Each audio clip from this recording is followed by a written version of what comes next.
Okay. We good? Come on. Okay, so we say Shabbat Shalom. Shabbat Shalom. Shalom. Shabbat Shalom. All praises to Yahweh B'Shem Yahweh Shai HaMashiach. Coming from a location south of the border, Chiapas, Mexico. We're going to start with the prayers for the Minka, okay, which is the afternoon prayers.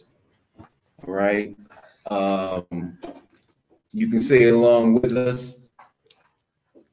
Get in contact with us if you want copies of the Minka prayers.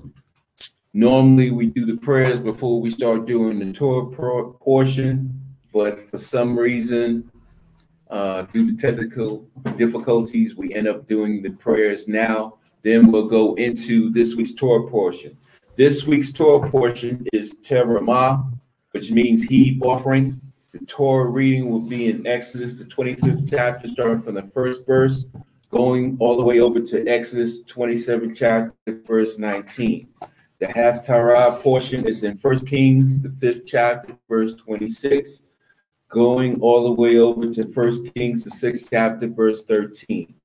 The Brit Kadash, or the Pasora, the New Testament portion, is in Mark, the 12th chapter, verses 35 to verse 44. So that is this week's Torah portion. So we say Amadim upon Jerusalem. That means stand and face towards Jerusalem. Okay, towards your east, towards Jerusalem, where you find yourself at.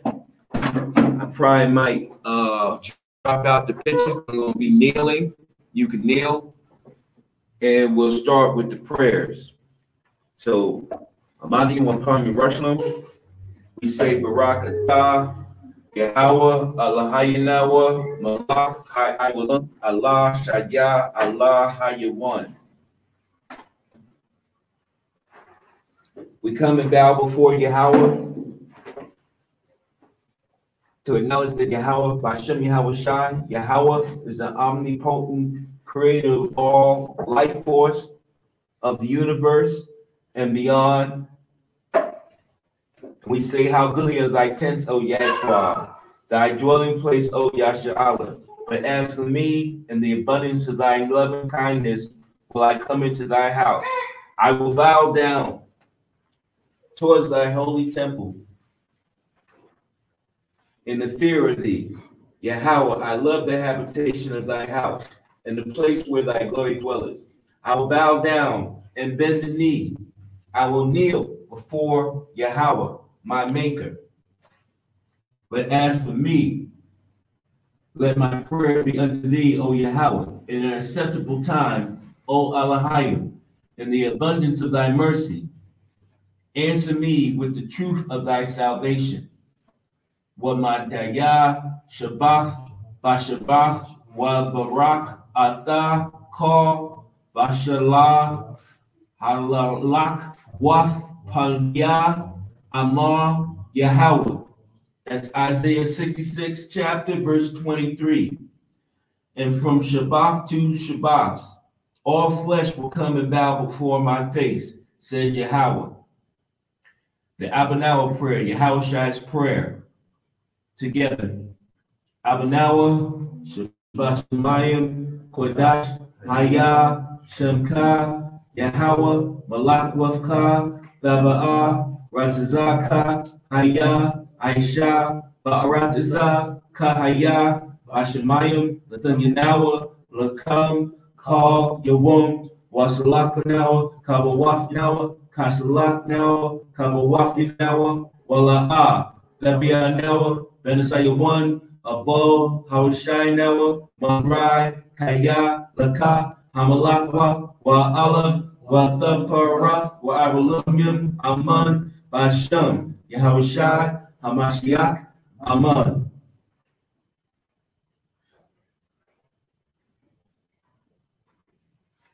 How amicable are thy tabernacles, O Yahweh of hosts!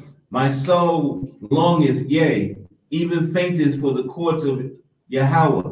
My heart and my flesh cries out for the living Elohim. Yea, the sparrow has found a house, and the swallow a nest for herself, where she may lay her young. Even thy altars, O Yahweh of hosts, my King and my Elohim. Blessed are they that dwell in thy house. They will still be praising thee, Selah. Blessed is the man whose strength is in thee, and in whose heart are the ways of them, who passing through the valley of Baca make it a well. The rain also filleth the pools. They go from the strength to strength. Every one of them in Zion appeared before Yahweh. Yahweh, power of a host. Hear my prayer. Give ear, O power of Yahweh. Selah. Behold, O power, our shield, and look upon the face of thy anointed. For a day in thy courts is better than 1,000. I had rather be a doorkeeper in the house of my Elohim than to dwell in the tents of wickedness. For Yahweh, power is a sun and shield. Yahweh will give grace and glory. No good thing will he withhold from them that walk uprightly. O Yahweh of hosts, blessed is the man that trusteth in thee. And Yahweh spake unto Mashah, saying, command the children of Yashala, and say unto them, my offering and my bread for my sacrifices made by fire, for a sweet savor unto me, shall ye observe to offer unto me in their due season. And thou shalt say unto them, this is the offering made by fire, which ye shall offer unto Yahweh, 2 lambs of the first year without spot, day by day for a continual burnt offering. The 1 lamb shall thou offer in the morning, and the other lamb shall thou offer at eve, and a 10th part of an ephah of flour for a meat offering, mingled with the 4th part of a hin of beaten oil. It is a continual burnt offering, which was ordained in Mount Sinai for a sweet Savior, a sacrifice made by fire unto Yahweh. And the drink offering thereof shall be the 4th part of a hin for the 1 lamb. In the holy place shalt thou cause the strong wine to be poured unto Yahweh for a drink offering. And the other lamb shalt thou offer at eve, as the meat offering of the morning, and as the drink offering thereof. Thou shalt offer it, a sacrifice made by fire of a sweet Savior unto Yahweh. And Yahweh said unto Mashah, take unto thee sweet spices, stake, and orchid, and gabanum. These sweet spices with pure frankincense, of each shall there be a light weight. And thou shalt make a perfume, a confection after the art of the apothecary, tempered together, pure and holy. And thou shalt beat some of it very small, and put it before the testimony in the tabernacle of the congregation, where I will meet with thee. It shall be unto you most holy. And Aaron shall burn thereon sweet incense, keteret, every morning when he dresses the lamps, he shall burn incense upon it. And when Aaron lighteth the lamps at eve, he shall burn incense upon it, a perpetual keteret, incense before Yahweh throughout your generations. Blessed are they that dwell in thy house. Blessed are they that dwell in thy house. They will still be praising thee, Selah. Happy is that people is in such a case. Yea, Asherah is that people whose Elohim is Yahweh. I will atone thee, my Elohim, O King, and I will bless thy name forever and ever. Every day will I bless thee, and I will praise thy name forever and ever. Yahweh, great is Yahweh, and greatly to be praised, and his greatness is unsearchable. One generation shall praise thy works to another, and shall declare thy mighty acts. I will speak of the glorious honor of thy majesty, and of thy wondrous works. And men shall speak of the might of thy terrible acts, and I will declare thy greatness. They shall abundantly utter the memory of thy great goodness, and shall sing of thy righteousness. Yahweh is gracious and full of compassion, slow to anger and great mercy. Yahweh is good to all, and his tender mercy are over all his works. All thy works shall praise thee, O Yahweh, and thy saints shall bless thee. They shall speak of the glory of thy kingdom, and talk of thy power, to make known to the sons of men his mighty acts, and the glorious majesty of his kingdom. Thy kingdom is an everlasting kingdom, and thy dominion endureth throughout all generations. Yahweh upholdeth all that fall, and raises up all those that be bowed down. The eyes of all wait upon thee, and thou givest them their meat in due season. Thou openest thy hand and satisfy the desire of every living thing. Yahweh is righteous in all his ways and holy in all his works. Yahweh is nigh unto all them that call upon him, to all that call upon him in truth. He will fill the desire of them that fear him. He also will hear their cry and will save them. Yahweh preserves all them that love him, but all the wicked will he destroy. My mouth shall speak the praise of Yahweh, and let all flesh bless his holy name forever and ever. But we will bless Yahweh from this time forth and forevermore. Hallelujah. Hallelujah. Bashem. Hashem. Yahweh Shai. Asherah. Amen. Okay, we can stand. Mariam.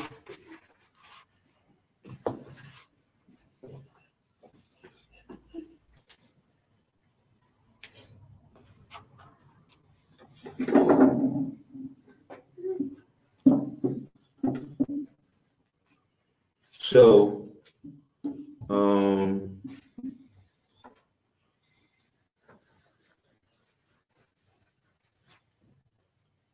the next Torah reading, let's get that real quick. Can you get that, Ariana?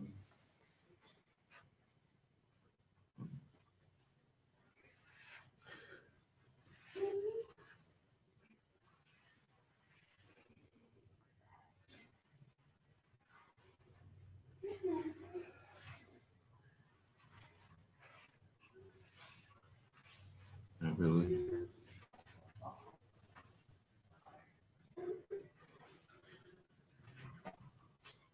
You need the sword, Prince? There's a Bible that has the You don't have it handy?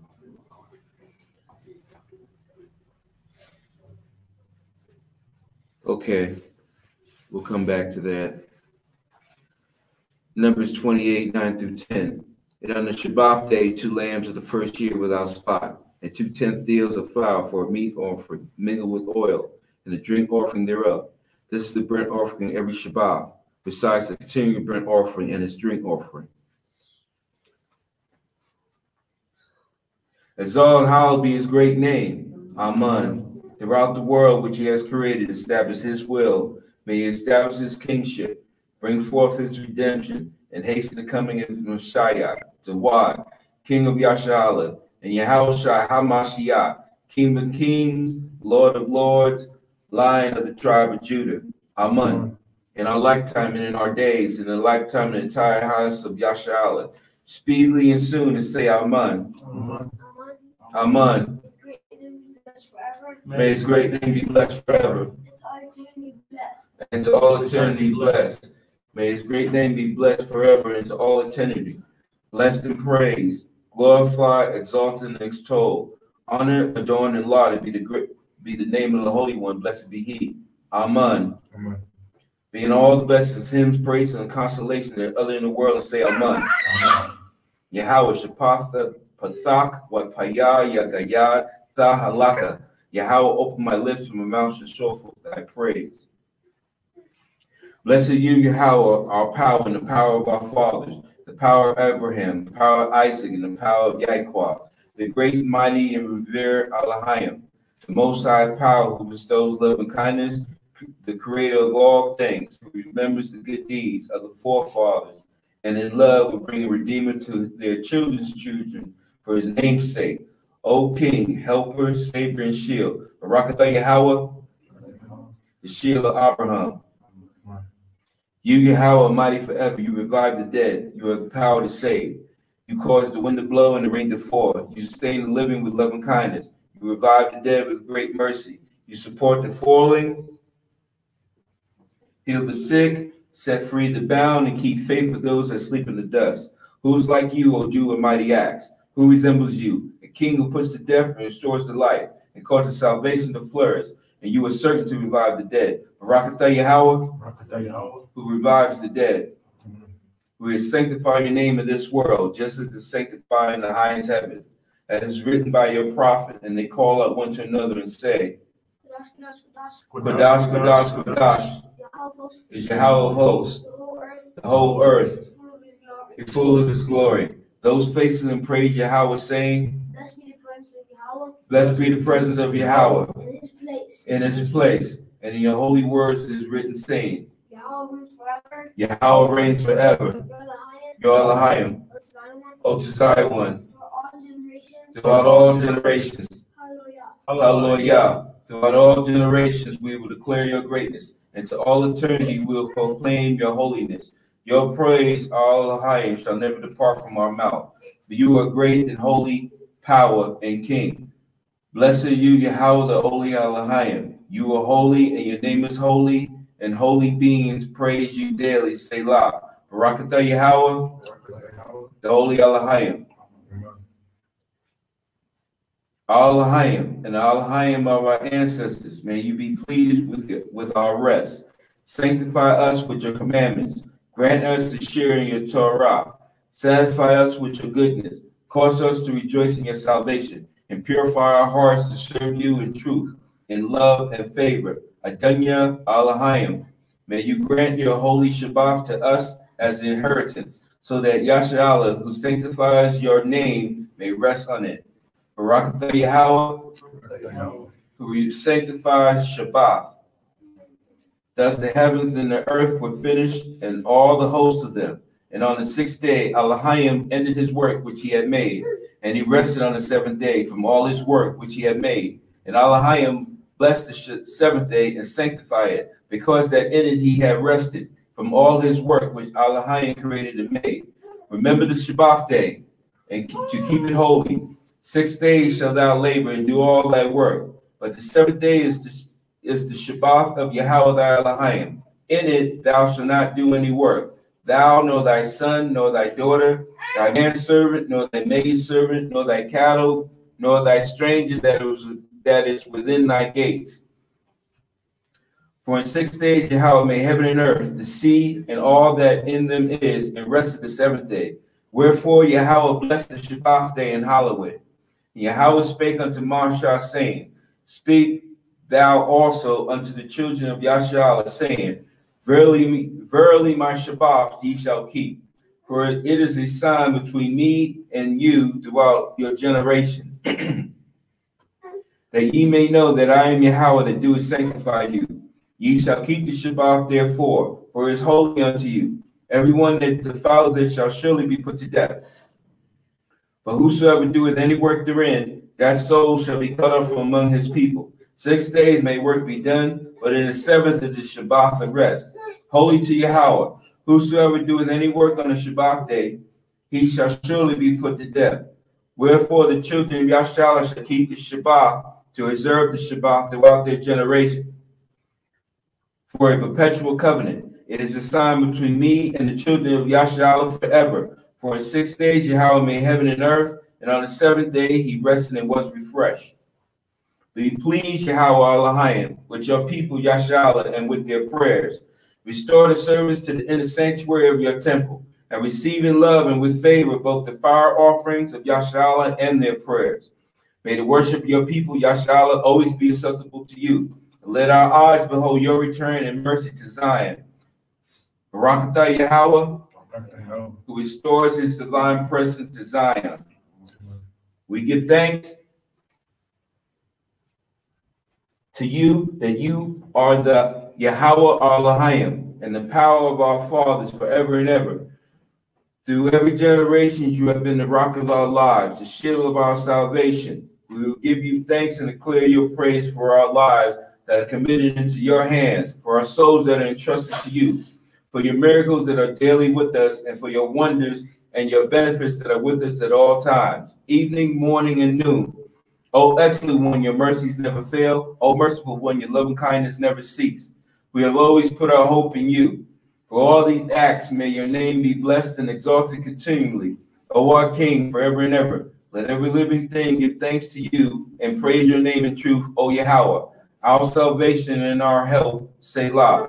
Barakatah Yahweh, whose name is the excellent one, and to whom it is fitting to give thanks. Grant peace, welfare, blessings, grace, loving kindness, and mercy to us and to all Yasharallah, your people. Bless us, Abanawa, one and all, with the light of your countenance. For by the light of your countenance, you have given us, Yahweh, Elohim, a Torah of life. Loving kindness and salvation, blessing, mercy, life, and peace. May it please you to bless your people, Yashal, at all times, and in every hour with your peace. Barakatah Yahweh, who blesses people, Yashal, with peace. How excellent is thy loving kindness, O Yahweh. Therefore the children of men put their trust under the shadow of thy wings. Thy righteousness also, O Yahweh, is very high. Who has done great things, O Yahweh? Who is like unto thee? Thy righteousness is an everlasting righteousness, and thy law is the truth. Alehu. It is our duty to praise the Master of all, to ascribe goodness to the awesome creation, but not made us like nations like lands, or places like the families of earth, but not made our portion like theirs, or our destiny like all their multitude. For there is vanity and emptiness to pray to another high who cannot save. We bow and worship and thank the Supreme King of Kings, the Holy One, blessed be He, who ascended the heavens and established the earth, whose throne of glory and the heavens above, whose father's presence and man's hearts. He is our light, there is no other. Truly, our King, there is none else. As one is to God, we shall not take God this day, in the house of the higher, and heaven above and the earth below, there is no other. Bashem, Yahushua, Mashiach, Aman. Exalt and hallowed be his great name. Is the sun, lest he be angry, and ye perish from the way, when his wrath is kindled but a little. Blessed of all they that put their trust in him. Give the king thy instructions, O Yahweh, and thy righteousness unto the king's son. He shall redeem their soul from deceit and violence, and precious shall their blood be in his sight. His name shall endure forever. His name shall be continued as long as the sun, and men shall be blessed in him. All nations shall call him blessed. He is despised and rejected of men, a man of sorrow and acquainted with grief. And we hid, as it were, our faces from him. He was despised, and we esteemed him not. But he was wounded for our transgression. He was bruised for our iniquities. The chastisement of our peace was upon him, and with his stripes we are healed. And he made his grave with the wicked, and with the rich in his death, because he had done no violence, neither was any deceit in his mouth. Yet it pleased Yahweh to bruise him. He had put him to grief. When thou shalt make his soul an offering for sin, he shall see his seed, he shall prolong his days, and the pleasure of Yahweh shall prosper in his hand. He shall see the travail of his soul, and shall be satisfied by his knowledge. Shall my righteous servant justify many, but he shall bear their iniquities. Blessed be Yahweh Elohim, the Elohim of Yashala, who only doeth wondrous things. Shema, Yashala, Yahweh, Elohim, Yahweh, Akkad, Wahafta, Af Yahweh, Elohika, Bakal Labaka, Wabaka Napashka, Wabaka Ma'adka.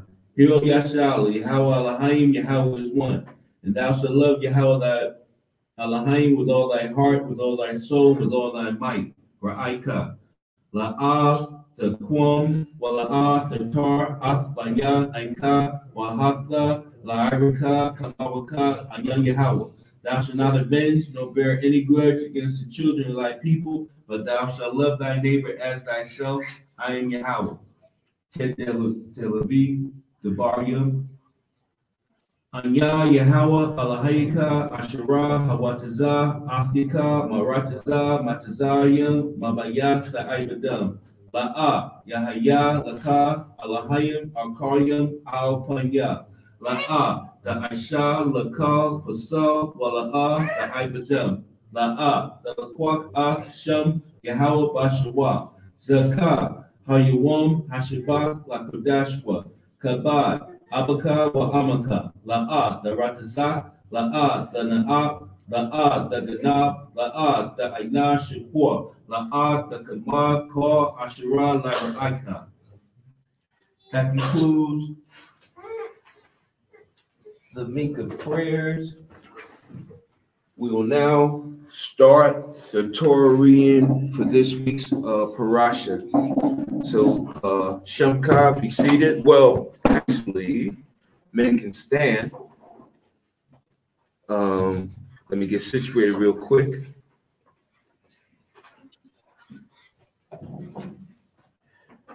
So we can pull up this week's.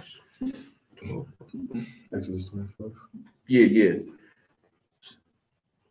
I meant the order.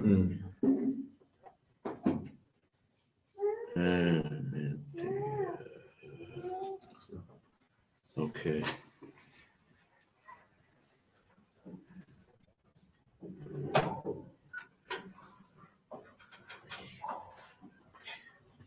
All right, so this week's Torah portion, we're in Terumah, which is Exodus 25th chapter, verses 1, going all the way over to Exodus 27, verse 19. The Haftarah portions is 1 Kings, the 5th chapter, verse 26.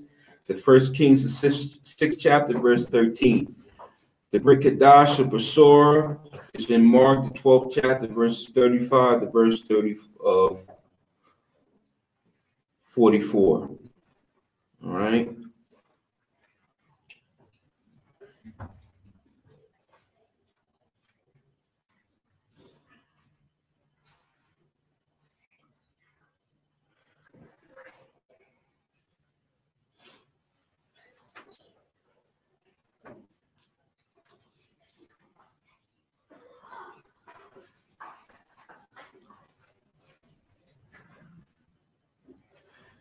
Okay. I got that. That's done. Now let's get the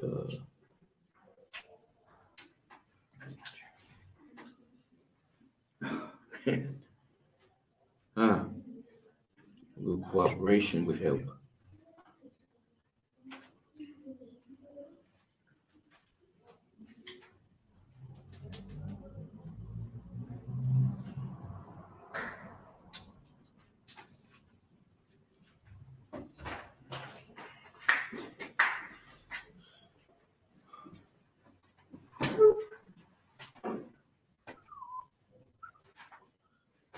All right, so the first reader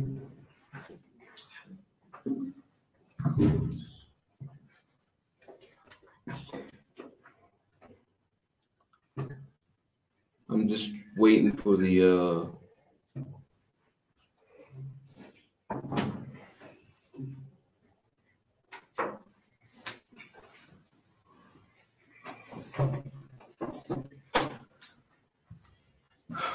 man, need a new phone. Too slow.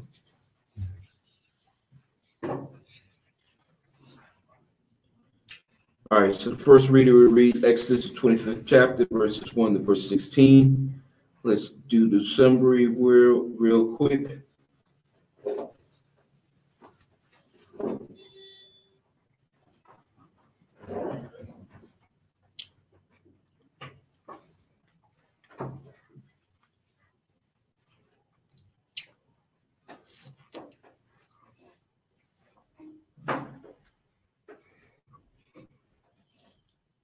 All right.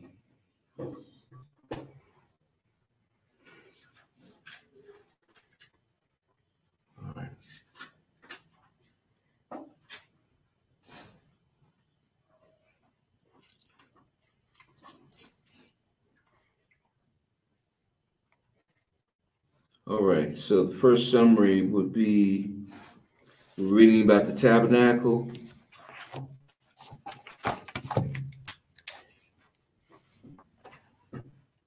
Yahweh commands Moshe to accept contributions from the Israelites for the construction of the tabernacle, okay? So this is all the stuff that they borrowed from the Egyptians. Now they're bringing it onto Moshe and Aaron so they can use it in the construction of the tabernacle. All the gold, all the silver, all the diamonds, all the precious linens and the silks, okay? So the Most High commanded the Israelites to make a sanctuary so he could dwell among them. The needed materials, precious metals, dyed wools and hides, flax, wood, olive oil, spices, and gems. Yahweh gave detailed instructions regarding the dimensions and construction of the tabernacles and its vessels, starting with the ark, that was the house, the tables, tablets. The ark was to be made of gold-plated acacia wood. Okay, rings were to be attached to the corners of the ark so it could be used for transportation, wherein they inserted the poles. And we see the cross scriptures of Proverbs, the 3rd chapter, verses 13, verse 15, Proverbs 16:16, Wisdom of Solomon, the 8th chapter, Wisdom of Solomon, the 7th chapter, verses 8 and 9, and Psalms 119, verse 72. Because our body is that temple. It's supposed to be constructed of the laws, statutes, commandments of the Torah, as well as wisdom.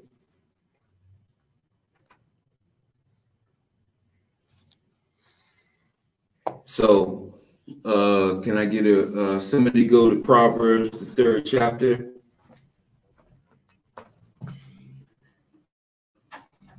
We can be seated right now.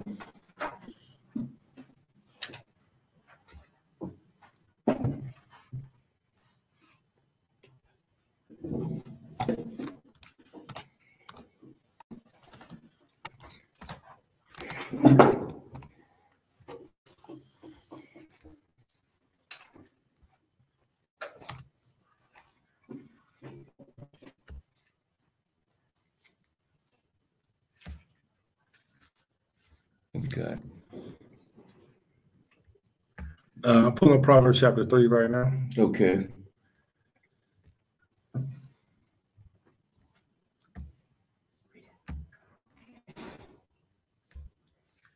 You got it, Prince?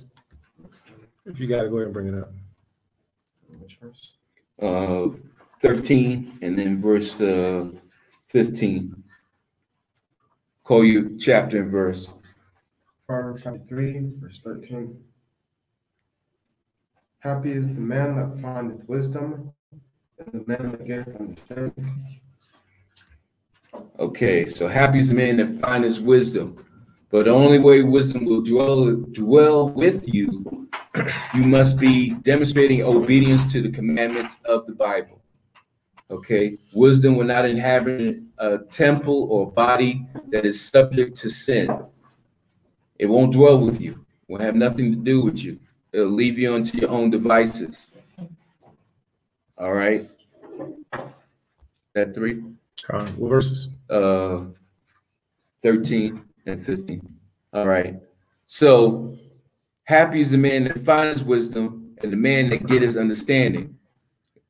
The understanding is how to apply wisdom in your life. All right. Verse 15, read that. She is more precious than rubies, and all the things thou canst desire are not to be compared unto her. So you can't compare wisdom, the spirit of wisdom, to any rubies, whether it be diamonds, gold, silver, emeralds. There is no comparison to the wealth that wisdom has, because wisdom can acquire all things through the spirit of understanding, discernment, insight, intuition. Wisdom can gain any physical material it desires. But again, wisdom is an intangible spirit that will only dwell with those that are demonstrating obedience. And what is obedience? It goes back to the raw basics: repentance, obedience, Yahweh, Yahushua, Yashala, and the understanding and preparing for these last days. In other words, you have to put on the obedience of what the law tells us to do through the moral, civil, dietary, and ceremonial commandments. The obedience to know that you're not supposed to be working from Friday night sundown to Saturday night sundown, which is the weekly Shabbat. All right. The obedience to know that the first and last days of any holy convocation are supposed to be treated as a Shabbat. meaning that you're not supposed to be working. Okay, you're not supposed to be dealing with commerce, but you can cook on the first and last days of holy convocations. Okay, and you are supposed to offer up prayers on these holy convocations to commemorate what that convocation dealt with. And most of our convocations dealt with similar themes. And what were the themes? Either redeeming us out of slavery and bondage, or celebrating the Most High blessing us through the land, through our husbandry, through our animals, our livestock. Our tangible relationship with the Most High goes back to the land. Land is very important. How you cultivate that land and how you plant and harvest that land demonstrates the blessing that the Most High will give you if you demonstrate the obedience to the Heavenly Father. All right. Why don't we have blessings readily right now? Because we're not connected to the land. Right. Okay. We don't have our land. Okay. We don't have the skill sets to harvest that land. Okay. Now we do get some land somewhere and start exercising the skill sets needed to create a blessing from that land. Then we can see the Most High give us that blessing in return. Our direct connection with the Most High is through the land. Our holy convocations evolve our relationship with the land.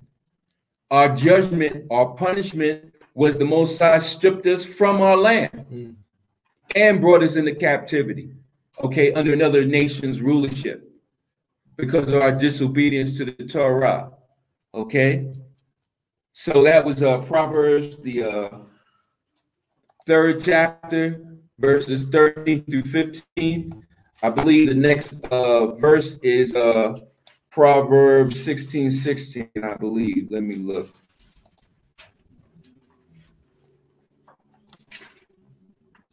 Right, Proverbs 16:16.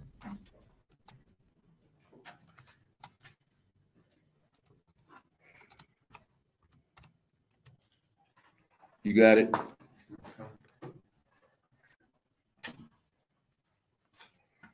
Proverbs chapter 16:16. How much better is it to get wisdom than gold, and to get understanding rather to be chosen than silver? So how much better is it to get wisdom than gold? How valuable is wisdom compared to gold? More valuable than gold, more valuable than silver, more valuable than rubies. Wisdom transcends any physical riches that you can physically attain to, because it is the foundation of how these riches are gotten, through the understanding and application of wisdom, of knowledge, of understanding. The application of that wisdom is what's going to give you the gold, the diamonds, the rubies, the pearls, whatever physical riches you can attain to. But without wisdom, without basic understanding, you're not going to gain these things. And like I said earlier, wisdom will not dwell in a body, in a temple that is subject to sin. It won't deal with you at all. Okay, so that was Proverbs 16:16. Now let's go to Wisdom of Solomon, the 7th chapter, verses 8 and 9.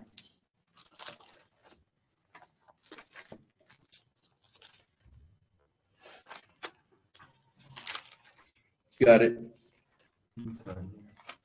Oh, right. Oh, that's right. All right. Wisdom of Solomon, the 7th chapter, verses 8 and 9. Wisdom of Solomon, chapter 7, verse 8 and verse 9. And it reads, "Wherefore I prayed, and understanding was given me. I called upon Allahiah, and the spirit of wisdom came to me." Verse 8, "I preferred her before scepters and thrones, and esteemed riches nothing in comparison of her." Verse 9, "Neither compared I unto her any precious stone, because all gold in respect of her is as a little sand, and silver shall be counted as clay before her. So this is Solomon giving his perspective and his understanding of how valuable he saw wisdom to.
That was 72.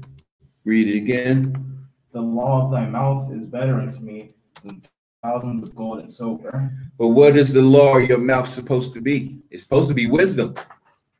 That's what's supposed to be coming forth from your tongue, your mouth, wisdom.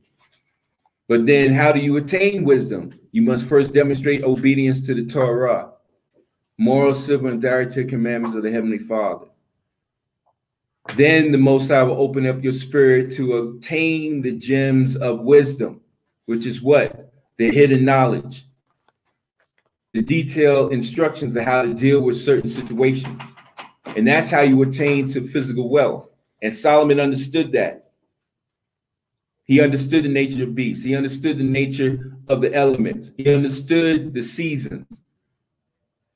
And with that understanding, he was able to apply insight to gain the advantage over these elements, over these wild beasts and animals. All right. So that was Psalms 119, verse 72. Okay. So that was the first Aliyah summary. So now we can read Exodus, the 25th chapter, verses 1 through 16. All right, first reader up.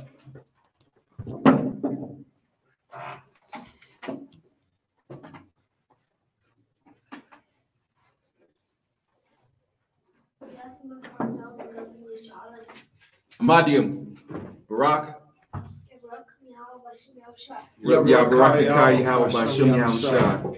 Okay, Zayatan will read the first portion. Exodus 25th chapter, verses 1 through 16, loud and clear.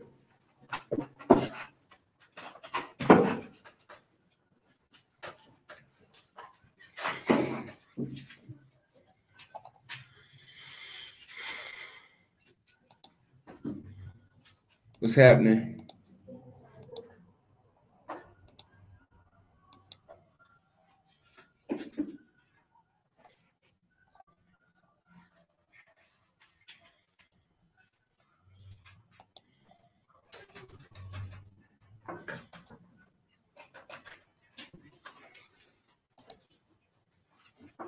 Exodus 25th chapter, verses 1 through 16.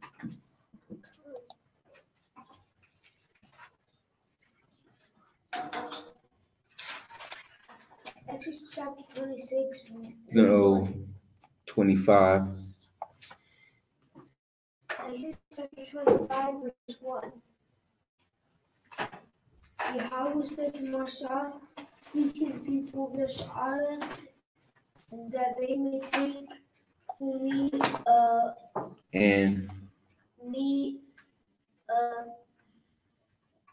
contribution from every man. I'm sorry. Where we at? Exodus 25, verses 1 through 16. You're in 35. All right.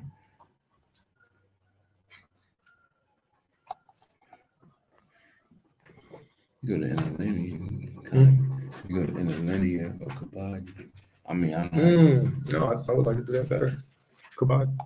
Yeah, kabod. Come. All right, start again.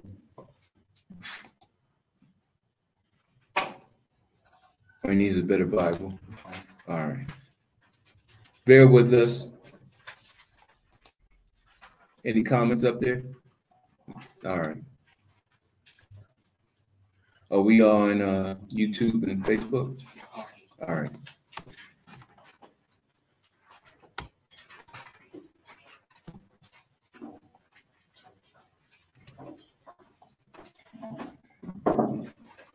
And your husband tomorrow shall say, and speak unto the children of your fathers, that they bring an offering of every man that giveth it willingly for his heart shall ye for his heart ye shall take my offering. And this is the offering which ye shall take of them, gold and silver and brass, and blue and purple and scarlet, and fine linen and goat's hair, and ram skin dyed red, and backbone skin, and Yeah, that's it. cinnamon Would come. oil for the light species, for anointing oil, and for sweet incense. What verse you in? 7. All right. Onyx stones and stones to be set in the ephod and in the breastplate. And let them make me a sanctuary, that I may dwell amongst them, according to all that I show thee, after the pattern of the tabernacle, and the pattern of all instruments thereof, even so shall ye make it. And they shall make an ark of shittim wood, 2 cubits and a half shall be the length thereof, and 2 cubits and a cubit and a half the breadth thereof, and a cubit and a half of the height thereof. And thou shalt overlay it with pure gold, within and without shalt thou overlay it, and shalt make upon it a crown of gold round about. Okay. What verse you in? That was 11. Okay. And thou shalt cast 4 rings of gold for it, and put them on the 4 corners thereof, and 2 rings and put on the side of it, and 2 rings on the other side of it. And thou shalt make staves of shittim wood, and overlay them with gold. And thou shalt put the staves into the rings by the sides of the ark, that the ark may be born with them. What verse you in? 15. Okay. The staff staves shall be in the rings of the ark, they shall not be taken from it. And thou shalt put into the ark a testimony which I shall give thee. Okay, so we see the detailed instructions of the Most High through Moses, through the builders, and how they made the Ark of the Covenant, and how they was to carry the Ark of the Covenant with staffs that were covered with gold. All right. Second portion, second reader.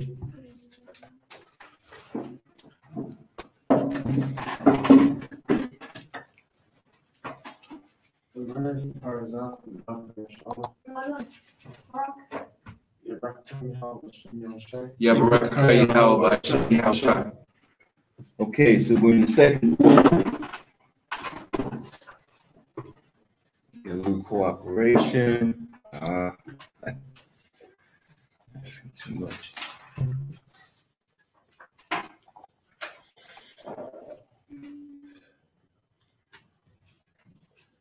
Man.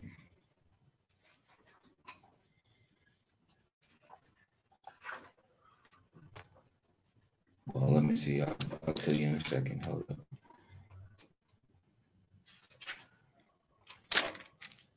All right, the second portion is Exodus, the 25th chapter, verses 17 to verse 30.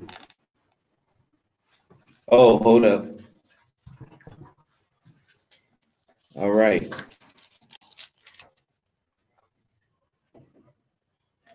So the ark was to be covered with a slab of pure gold. 2 golden winged cherubs were to protrude from this cover. Next, Yahweh gave instructions for constructing the table for the showbread. This table also was to be made of pure plated acacia wood, and also to contain rings for the transportation poles.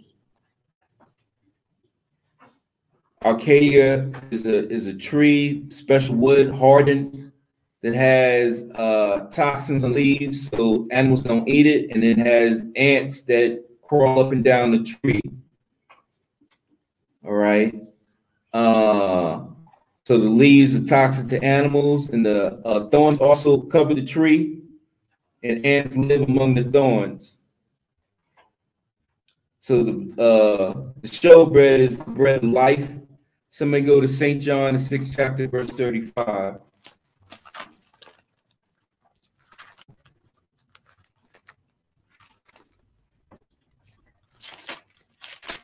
Book of St. John, chapter 6, and verse 35, and it reads, And Yahweh said unto them, I am the bread of life.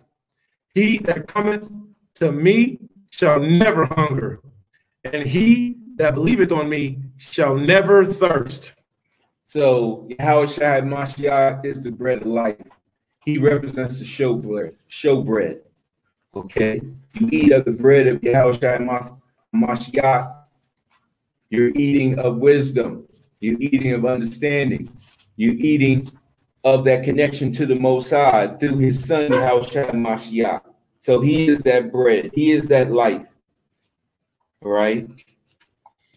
You can't come to the Father unless you go through the Son, and that's Yahweh Mashiach. That's right. You come any other way, you come as a thief. And the Most High doesn't hear you nor receive you. He rejects you because you rejected His Son. That's right. All right? That's for the record. All right, Exodus 25, from verse 17 to verse 30.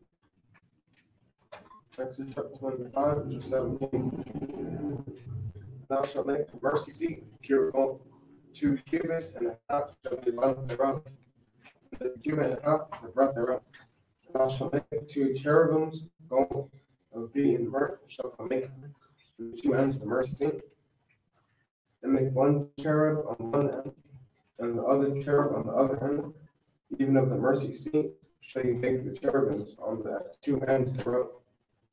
And the cherubims shall stretch forth their wings on high, covering the mercy seat with their wings, and their faces shall look one to another. Toward the mercy seat shall the faces of the cherubims be. And I shall put the mercy seat above upon the ark, and in the ark I shall put the testimony that I shall give thee. And there I will meet with thee, and I will commune with thee from above the mercy seat, from between the two cherubs, which are upon the ark of the testimony, of all things which I give thee in commandments to the children of Yeshua. I shall also make a table of shittim wood. 2 cubits shall be the length thereof, and a cubit shall be the breadth thereof, and a cubit and a half the height thereof. And I shall overlay it with pure gold, and make thereto a crown of gold around it. And I shall make unto it a border of a handbreadth round about, and I shall make a golden crown to the border thereof round about. And I shall make it 4 rings of gold, and put the rings in the corners that are on the 4 feet thereof. Over against the border shall the rings be for places of staves to bear the table. And I shall make the staves of shittim wood, and overlay them with gold, that the table may be borne with them. And I shall make the dishes thereof, and spoons thereof, and the covers thereof, and bowls thereof, to cover with all of pure gold that shall be faithful. And I shall set them upon the table, showbread before me all. Okay, kind. So, again, the detailed instructions of how to make the table for the showbread.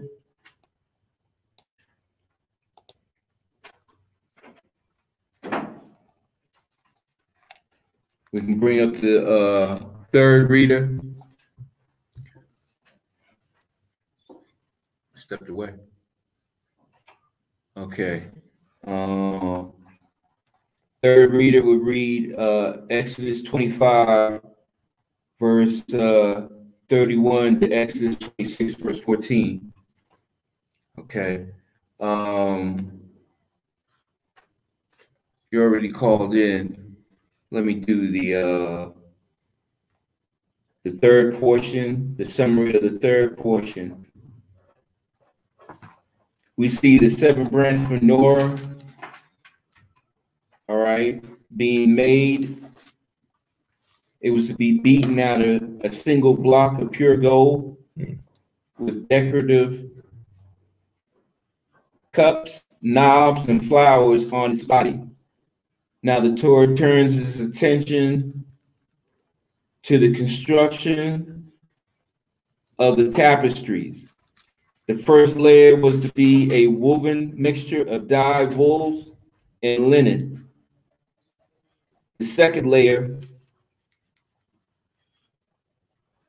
was to be made of goat's hair. These 2 oversized coverings also covered the outsides of the skins and tassel hides. Excuse me.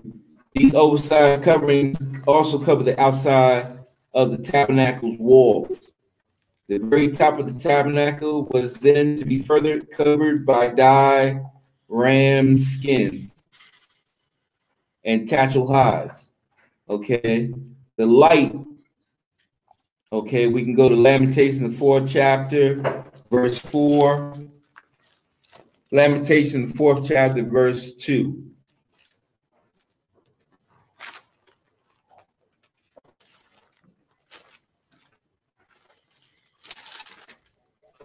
Book of Lamentations, chapter 4, and verse 2. And it reads, "The precious stones of Zion, comparable to fine gold, how are they esteemed as earthen pitchers, the work of the hand of the potter." That's verse 2. Done. So read that again. The book of Lamentations, chapter 4, and verse 2. "The precious stones of Zion, comparable to fine gold, how are they esteemed as earthen pitchers, the work of the hands of the potter." So that worksman was created as comparison to Yahushua to the menorah. Okay, he is that light. Okay, Matthew the 5th chapter, verses 14 and 15.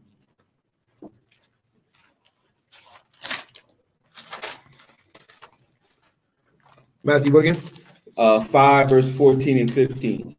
The book of Matthew, chapter 5, verse 14. Ye are the light of the world. A city that is set on a hill cannot be hid. Verse 15. Neither do men light a candle and put it under a bushel, but on a candlestick, that it giveth light unto all that are in the house.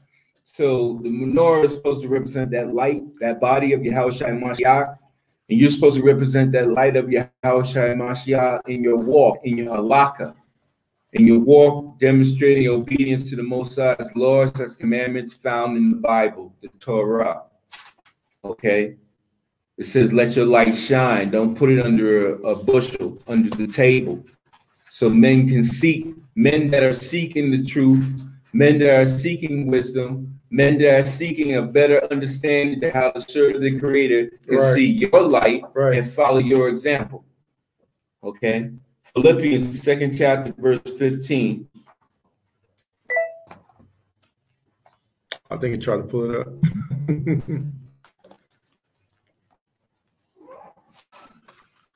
Philippians chapter 2, verse 15. You said it didn't try to come up. Yeah.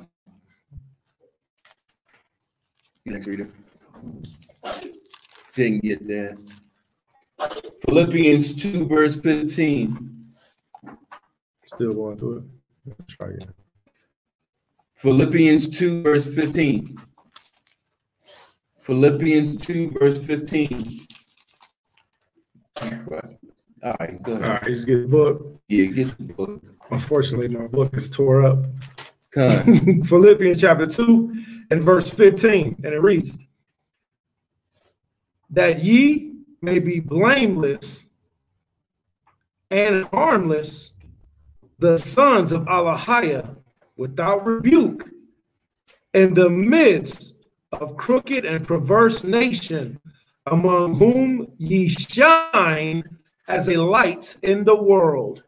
So, among crooked and perverse nations, your light is supposed to shine among the world. And that light is the light of righteousness, the light of obedience. That's the difference. Otherwise, your light is extinguished and you become the light of darkness. Like salt. All right. So the Most High said, let your light shine among the world. All right. So that was Philippians 2, verse 15. Let's go to Ecclesiastes, the 8th chapter, verse 1.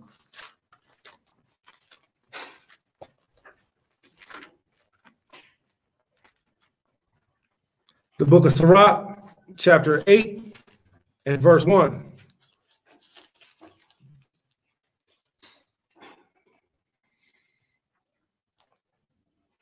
Got it. Yeah, I do. I need some light. Yeah, I do. We need some light. What? You just take the big one out. The big block will be okay. It can be taken out.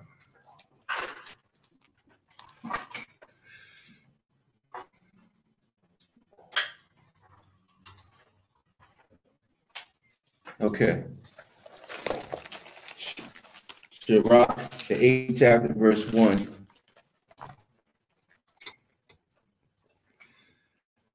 No. Yeah, I got this right. Okay. All right. Can you pull it up? Yeah, let me see. Bear with us, a little technical difficulties.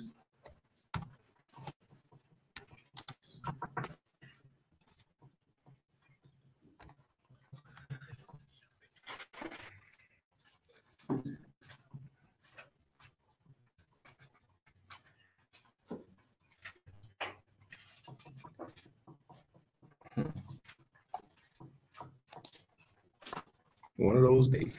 Okay.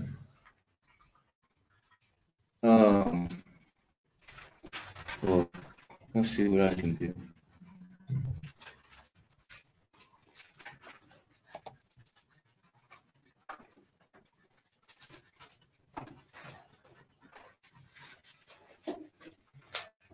I think it's time for me to start transferring. Transfer Bibles. All right. Yeah, Apocrypha. I got it. Okay. It's The book of Sirach, chapter 8, verse 1. Strive not with the mighty man, lest thou fall into his hands. Verse 2. Be not at variance with a rich man, lest he overweigh thee. For gold have destroyed many and perverted the hearts of kings. so strive not with a mighty man lest you fall into his hands. That's just basic understanding of as a person is bigger than you, stronger than you, knows the way of wealth, the way of war better than you, then it'd be in your best interest not to fall into his hands lest he destroy thee. And it said, don't be at variance with a rich man because his riches outweigh you, right? He can influence many people around you to go against you. So, and many have been destroyed by that gold that the rich man has. Okay, so don't strive with the rich man either. You know, stay in your lane. If it's lonely, so be it.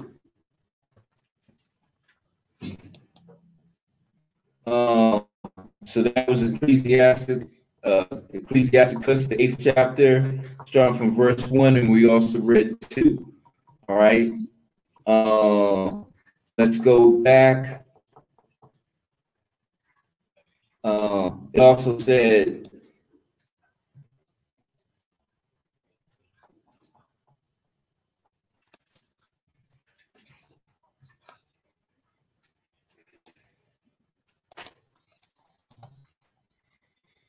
our clothes are supposed to have the border of blue, which is a seal for law. Attached with the law is the tassels, the fringes, to remind us of the law. Blood is the scarlet, attached to the body, which is representative of Yahushua Mashiach. The blood comes in destroying the flesh, the works of the flesh.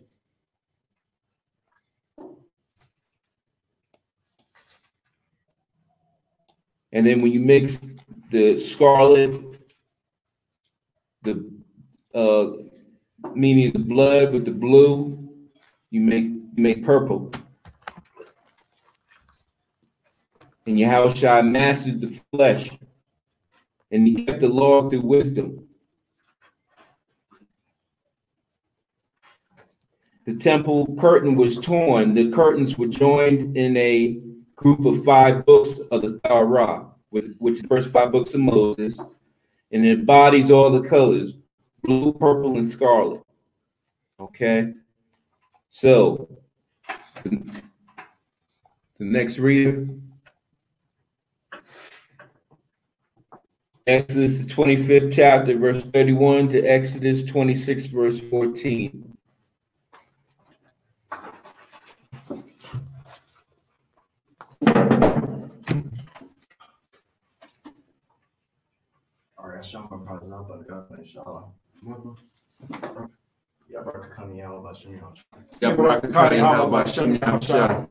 Okay, third reader.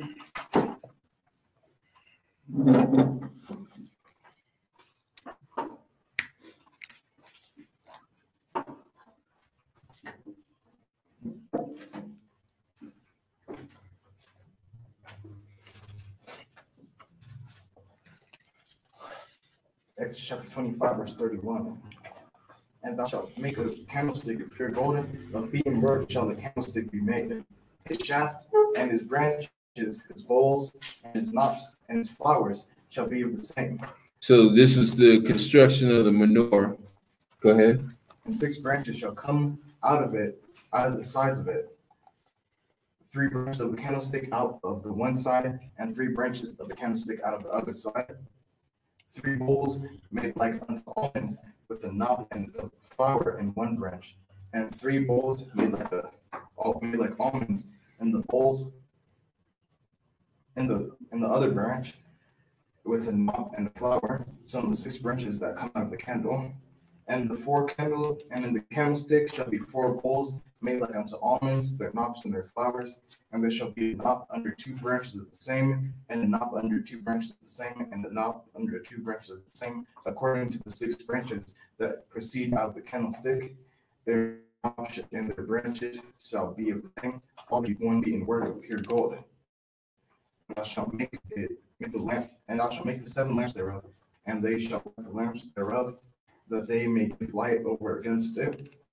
And the tongues thereof, and the snuff dishes thereof, shall be of pure gold, of a talent of pure gold, with all these vessels, and thou shalt make them after their pattern, which was showed thee in the mountain.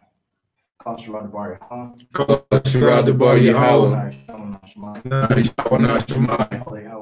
All Yahweh said, What we doing here? Okay, Exodus 26. Exodus chapter 26, verse 1. Moreover, thou shalt make the tabernacle with 10 curtains of fine twined linen, and blue and purple and scarlet, with cherubims of cutting work shalt thou make them. The length of one curtain be 8 and 20 cubits, and the breadth of one curtain shall be 4 cubits, and every one of the curtains shall have one measure. The 5 curtains shall be coupled together one to another, and the other 5 curtains shall be coupled one to another.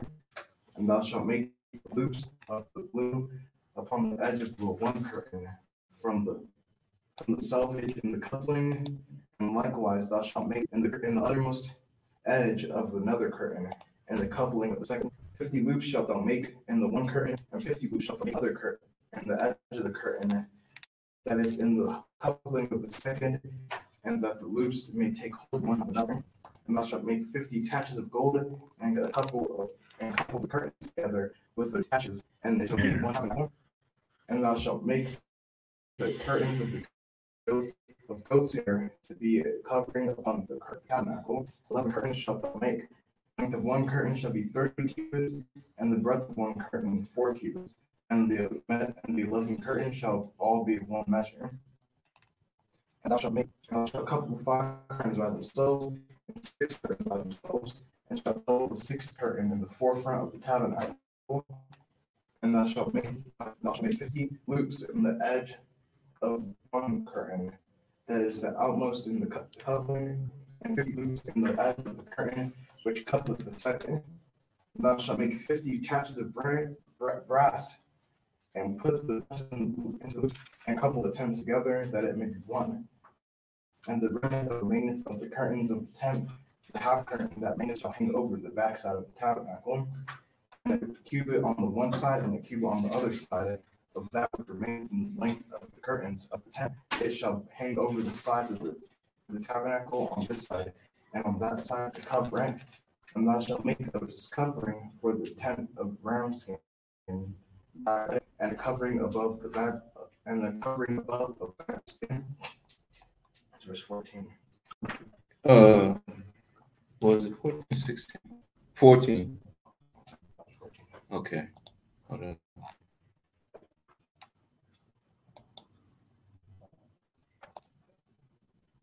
All right. So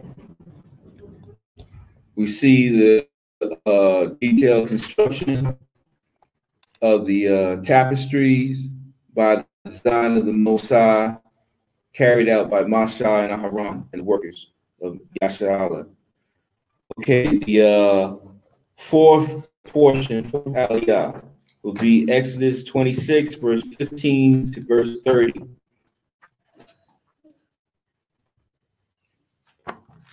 All right. The commentary is that the walls of the tabernacles were to be upright beams made of gold-plated acacia wood. The bottom of each beam had 2 projections that were to be inserted into 2 silver sockets. The tabernacle's front side to the east was to have no wall. Its northern and southern side were to have 20 beams each. Its western wall was to have 8. Altogether, the inside of the sanctuary was 30 cubits, approximately 45 feet by 10 cubits and 10 cubits high. The beams were held together by several crossbars. Pillars of wisdom is what these beams represent. We can go to Proverbs, the 9th chapter, verse 1.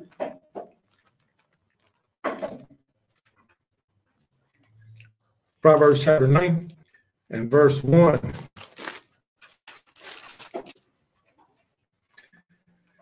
Wisdom has built her house. She has hewn out 7 pillars. That's one. Okay. So the 7 pillars of wisdom. Okay. Proverbs, the 1st chapter, verses 1 through 4. The book of Proverbs, chapter 1, verse 1 through verse 4. The Proverbs of Shalamah, the king of David, the king of Israel, to know wisdom and instruction, and to perceive the words of understanding, to receive the instruction of wisdom, justice, and judgment, and equity, and to give subtlety to the simple, to the young man knowledge and discretion. A wise man will hear and will increase learning. A man of understanding shall attain unto wisdom, shall attain unto wise counsels. Verse 6, to understand a proverb and the interpretation, the words of the wise and their dark sayings. Okay, so the pillars of wisdom deal with equity, understanding, justice, and judgment. All right. When you start applying these 7 pillars of wisdom, then you receive the clear understanding of the subject matter that you're dealing with. All right. Proverbs, the 25th chapter, verse 11.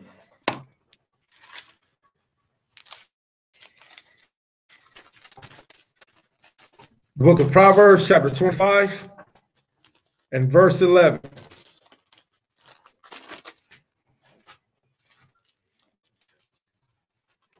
Proverbs 25, verse 11, and it reads, a word fitly spoken is like apples of gold in the pitchers of silver. So a word of wisdom that is properly spoken is like what again? It's like apples of gold in pitchers of silver. So you got a pitcher that's made out of silver, and you have apples made out of gold in that pitcher. All right, that's how precious that word is when it's applied with wisdom. All right, Joel, the 3rd chapter, verse 5.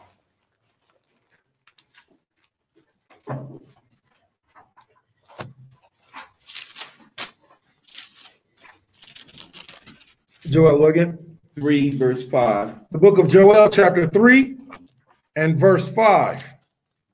And it reads, because ye have taken my silver and my gold, and have carried into your temples my goodly and pleasant things.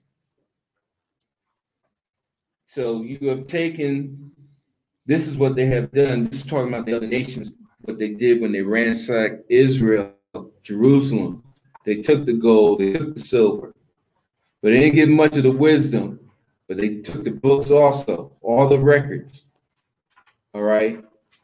Well, where's all that gold and silver? Probably up in the Vatican vaults. Okay, ransack Israel, ransack Jerusalem, destroy the temple. Okay.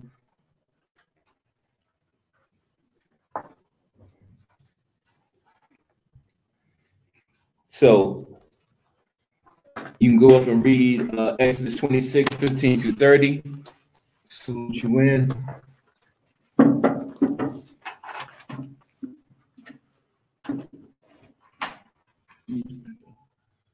Gratazaya, Ban Wairak, Ban Sunny McNeil, Ban Hawada, Ban Yashala. Yabarakakam Yahweh Bashem Mashak Yahushua. Yabarakata Yahweh Bashem Yahushua.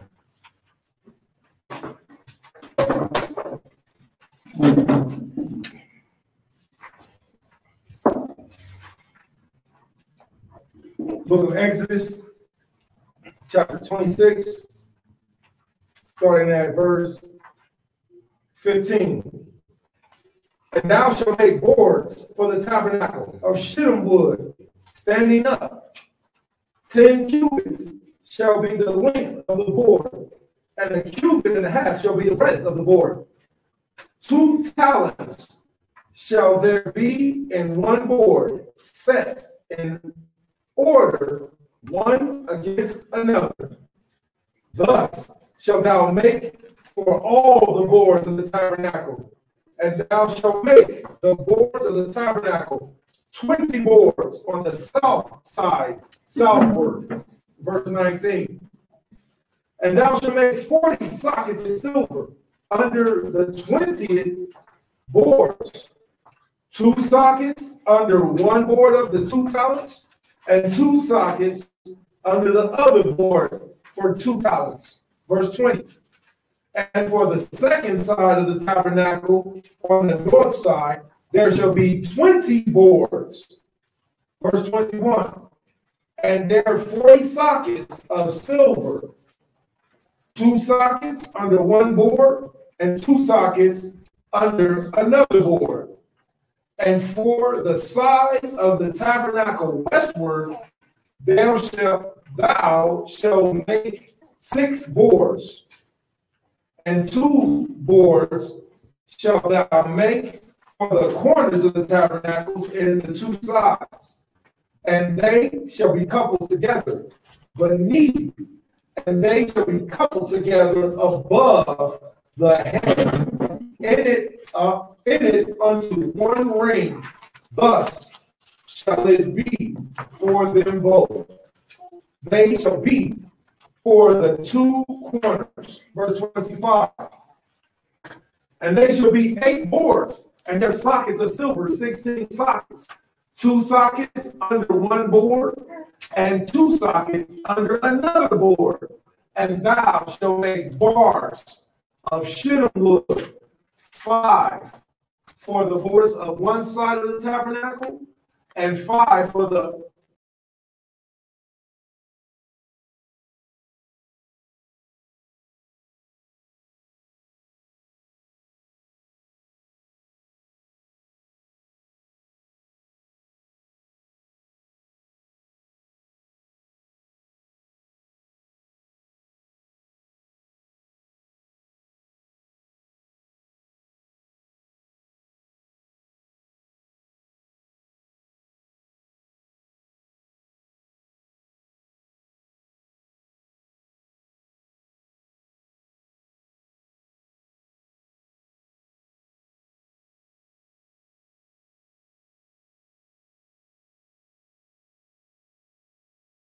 according to the fashion thereof, which was showed thee in the mount. So we see the construction of the tabernacle detail. I mean, can't get no more detail than this. That's the best blueprint ever. Man. Open description. Clear too. Dealing with the 7 pillars of wisdom.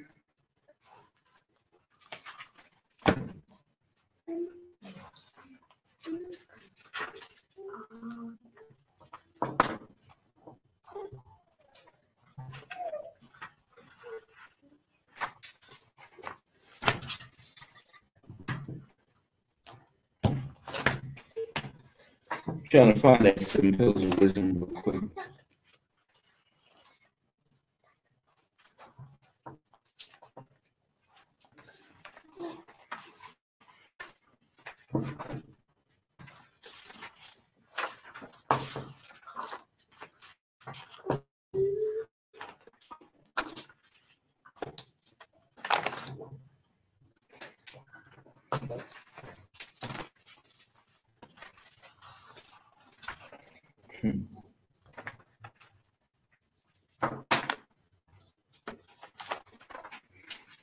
go back to Proverbs, the first chapter. The book of Proverbs, chapter 1, starting at verse 1.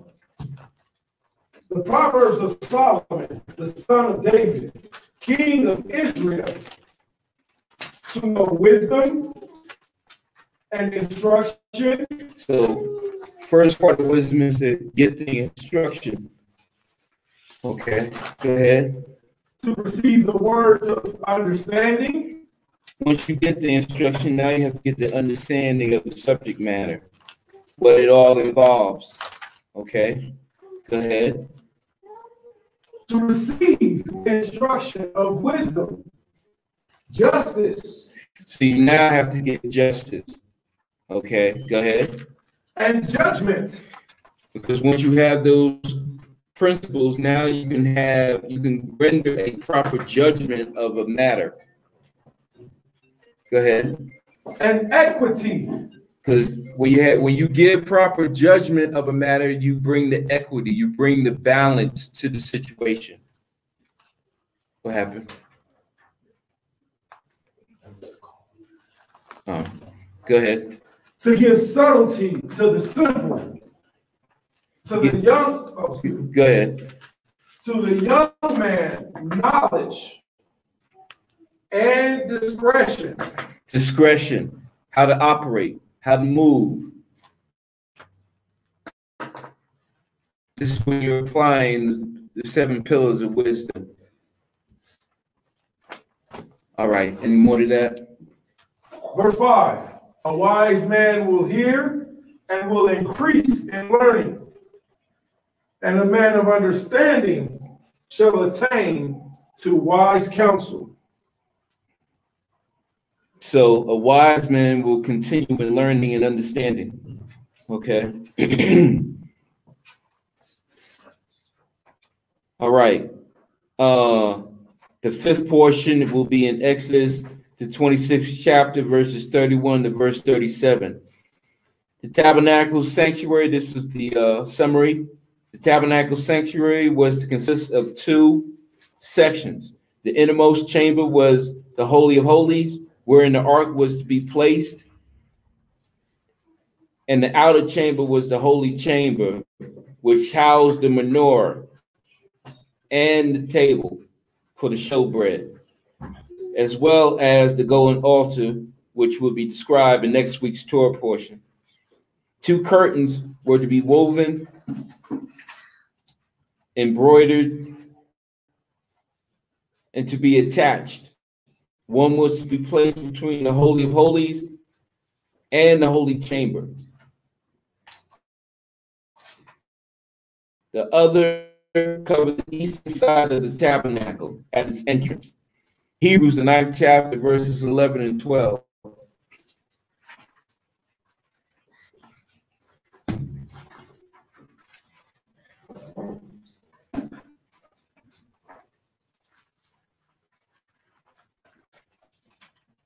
Hebrews chapter 9, verse 11. But Messiah, being come and high priest of good things, come by a greater and more perfect tabernacle, not made with hands, that is to say, not of this building. Come. So he was not, Yahushua was the greater tabernacle, was to come, and he did come. All right. He's that connection. He became the tabernacle for us to the Father. While during Mashiach's time, the tabernacle was the connection between Israel and the Heavenly Father. But now Yahushua replaces the tabernacle with his own body. All right. Even though we are going to have another tabernacle made when we get to kingdom, Yahushua is that spiritual transition from the physical tabernacle to the spiritual tabernacle, by his body being that tabernacle, okay? By he being that menorah, that light, by him being that table, that showbread, all right?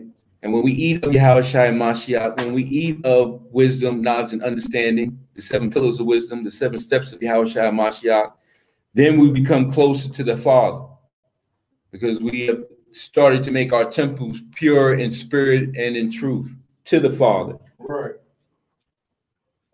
Okay, so that was the fifth portion. Next reader.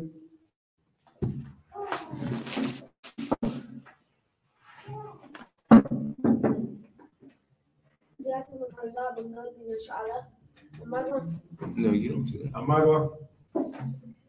Go ahead. Baragua. Yeah,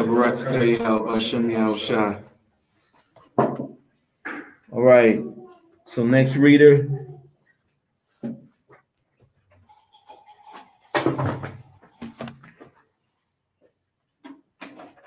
You read from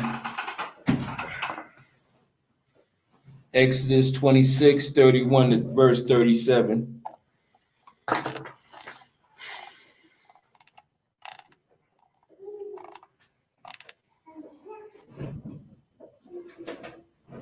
Exodus chapter 26, verse 31. And thou shalt make a veil of blue and purple and scarlet and fine twined linen of cunning work with cherubims shall it be made, and thou shalt hang it upon 4 pillars of shittim wood overlaid with gold. The hooks shall be of gold, and upon the 4 sockets of silver. Thou shalt hang up the veil under the taches, that thou mayest bring in it thither within the veil the ark of the testimony, and the veil shall divide unto you between the holy place and the most holy, and thou shalt put the mercy seat upon the ark of the testimony, and thou shalt in the most holy place. And thou shalt set the table without the veil, and the candlestick over against the table on the side of the tabernacle toward the south, and thou shalt put the table on the north side, and thou shalt make a hanging for the door of the tent of blue and purple and scarlet and fine twined linen wrought with needlework. And thou shalt make for the hanging 5 pillars of shittim wood, and overlay them with gold, and their hooks shall be of gold, and thou shalt cast 5 sockets of brass for them. Kol Asher Bar Yahweh, Na Isha wa Na Shemai. All that Yahweh has said, what we doing here. Okay, so that was Exodus 26:31 to verse 37. The next reader will read Exodus 27, verses 1 through 8. The 6th Aliyah, and the summary is as follows. Yahweh then gave instructions for the construction of the altar, outdoor altar. This altar was made of copper-plated acacia wood. It was to have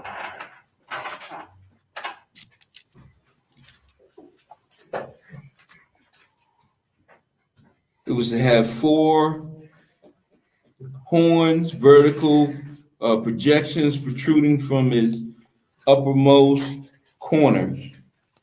The altar too was equipped with rings and transportation poles. Okay, I believe that's Ezekiel 47, verse 8 through 10.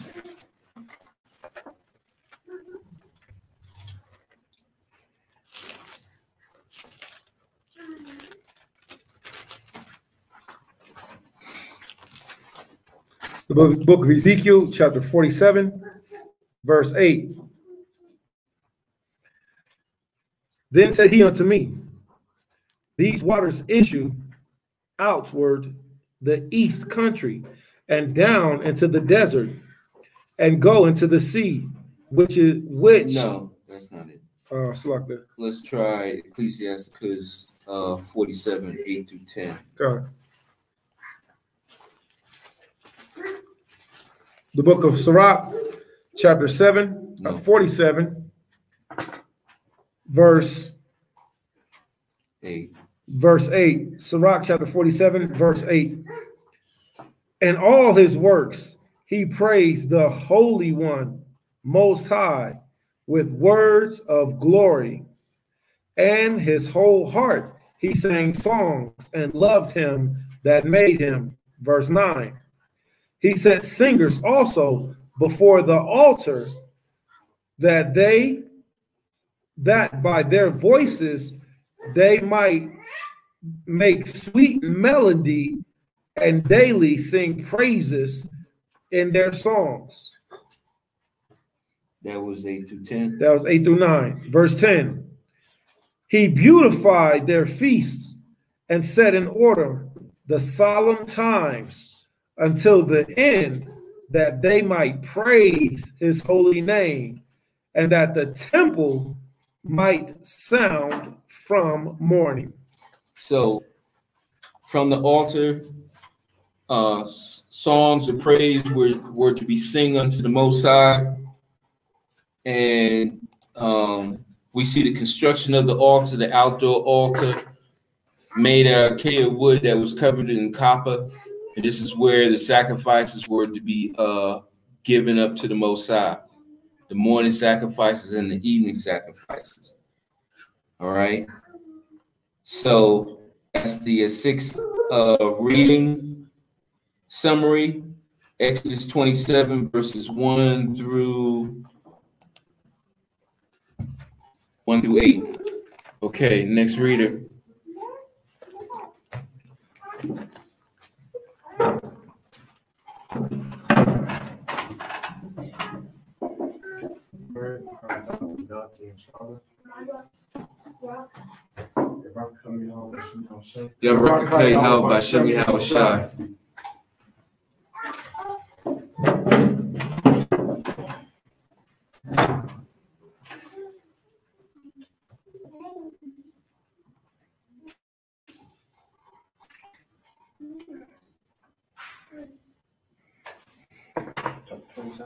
Yeah, Exodus 27, 1 to 8.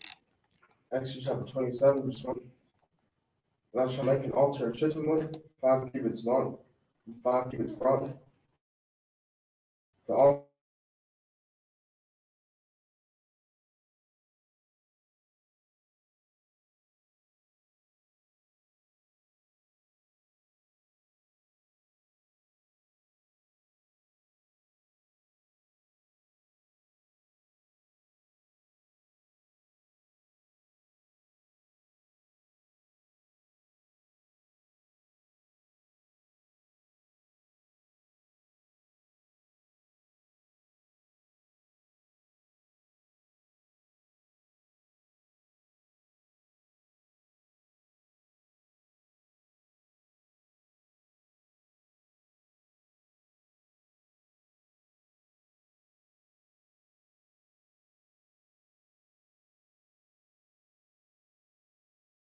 upon the 2 sides of the altar to bear it. Hollow with horns. Shall thou make it, as it would show thee in the mount, so shall they make it. Okay. So once again, we see the construction of the altar by detailed instructions from the Most High. That was the 6th aliyah. The 7th aliyah would be Exodus 27, verses 9 to verse 19. And we see the temple courtyard was to be 100 cubits. That's about 150 feet by 50 cubits, and enclosed by mesh linen curtains. The entrance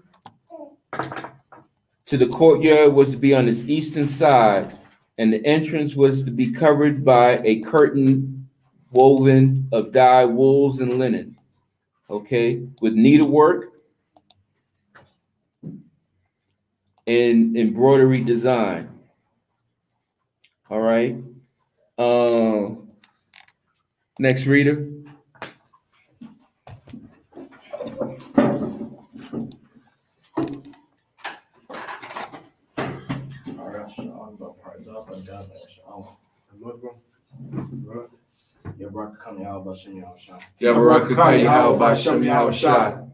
Okay, so the seventh portion, you'll be reading from 9 to verse 19, Exodus 27.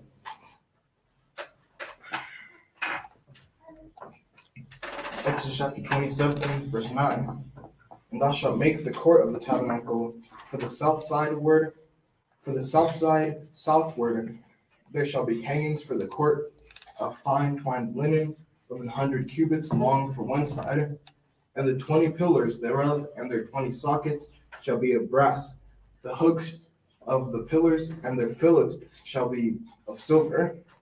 And likewise for the north side in length there shall be hangings of 100 cubits long, and its 20 pillars and their 20 sockets of brass. The hooks of the pillars and their fillets of silver.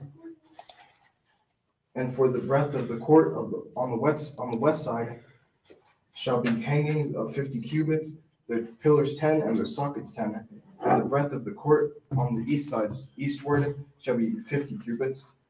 The hangings of one side of the gate shall be 15 cubits, their pillars 3 and their sockets 3. And on the other side it shall be hangings 15 cubits, their pillars 3 and their sockets 3. And for the gate of the court shall be an hanging of 20 cubits of blue and purple and scarlet and fine twined linen wrought with their needlework. And their pillars shall be 4 and their sockets 4. All the pillars round about the court shall be filleted with silver, and their hooks shall be of silver, and their sockets of brass. The length of the court shall be 100 cubits, and the breadth 50 everywhere, and the height 5 cubits of fine twined linen, and their sockets of brass. All the vessels of the tabernacle and all the service thereof, and all the pins thereof, and all the pins of the court shall be of brass. Verse 19. That's verse 19. Okay. So once again, we see the instructions that the Most High gave in the construction of the temple. And the tapestry and the needlework that was involved in it. All right. So the Haftorah portion will be in 1 Kings, the 5th chapter, verses 18, going all the way over to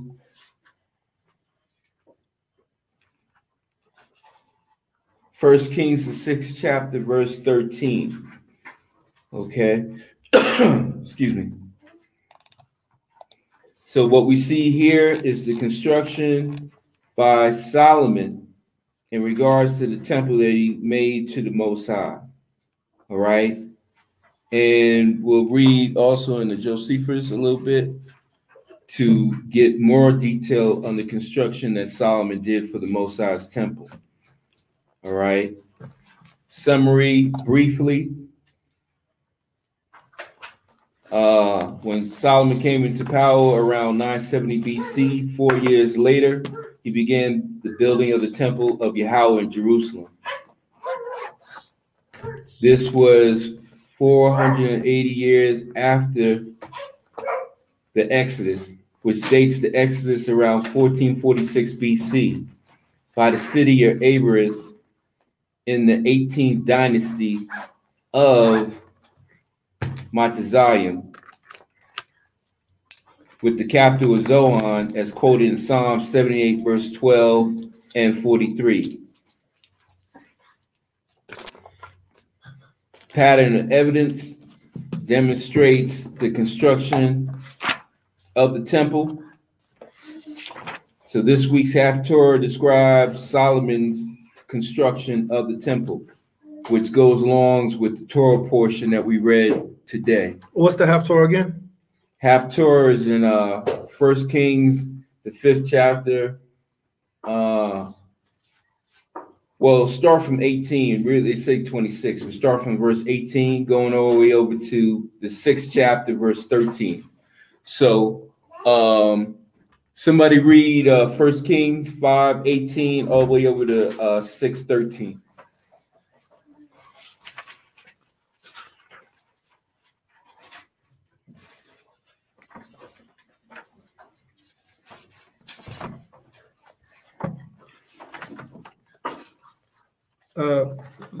Zaquan, before we read that, I wanted to bring something out real quick. All right, go ahead. This is out of Josephus, and this is pertaining to. This is Josephus's account. This pertaining to Masha, the tabernacle that Masha had built. I want to go to two specific parts, and for anybody that's watching, we're in the book of Flavius Josephus, and we're in book 3, chapter 6. One thing to take account of is that, and I'm pretty sure that the Zaquan spoke on this before, is that the curtains, all right, the curtains of the tabernacle weren't to be taken lightly, all right. They weren't something that the Levites would just open up and go through. But how did they go through them when it was time for the Levites to go into the Holies of Holy? They had to creep, they had to crawl. So the Levites would have to get down on all fours and crawl under the curtain of the tabernacle. And I always thought that was amazing. I've seen that on Japanese shows and stuff like that, to where they would crawl under the tabernacle, the curtain of wherever they were at.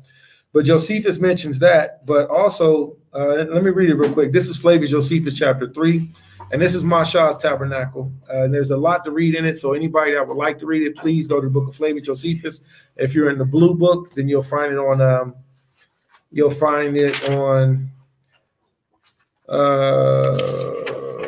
Page 85 in the Josephus Blue Book. But it's Flavius Josephus, book number 3, chapter 6, and the heading is Concerning the Tabernacle which Moses built in the wilderness for the honor of the Most High, and which seemed to be a temple. Okay, so this is page 87 in the Blue Book, paragraph 4, line 127, and it reads, Another veil there was which covered the 5 pillars that were at the entrance, and was like the former in its magnitude and texture and color. And at the corner of every pillar a ring retained it from the top downward half, the depth of the pillars, and the other half affording an entrance for the priest who crept under it. See? So when the priest went into the holies of holy, they didn't just bust open and just walk through. They had to get down on all fours and crawl through. See? And I always thought that was amazing, because that showed the reverence of them actually going into the holies of holy. All right. They knew the power that they were going before. And they knew in no uncertain terms, they wasn't guaranteed to come back out. To come back. Not make it.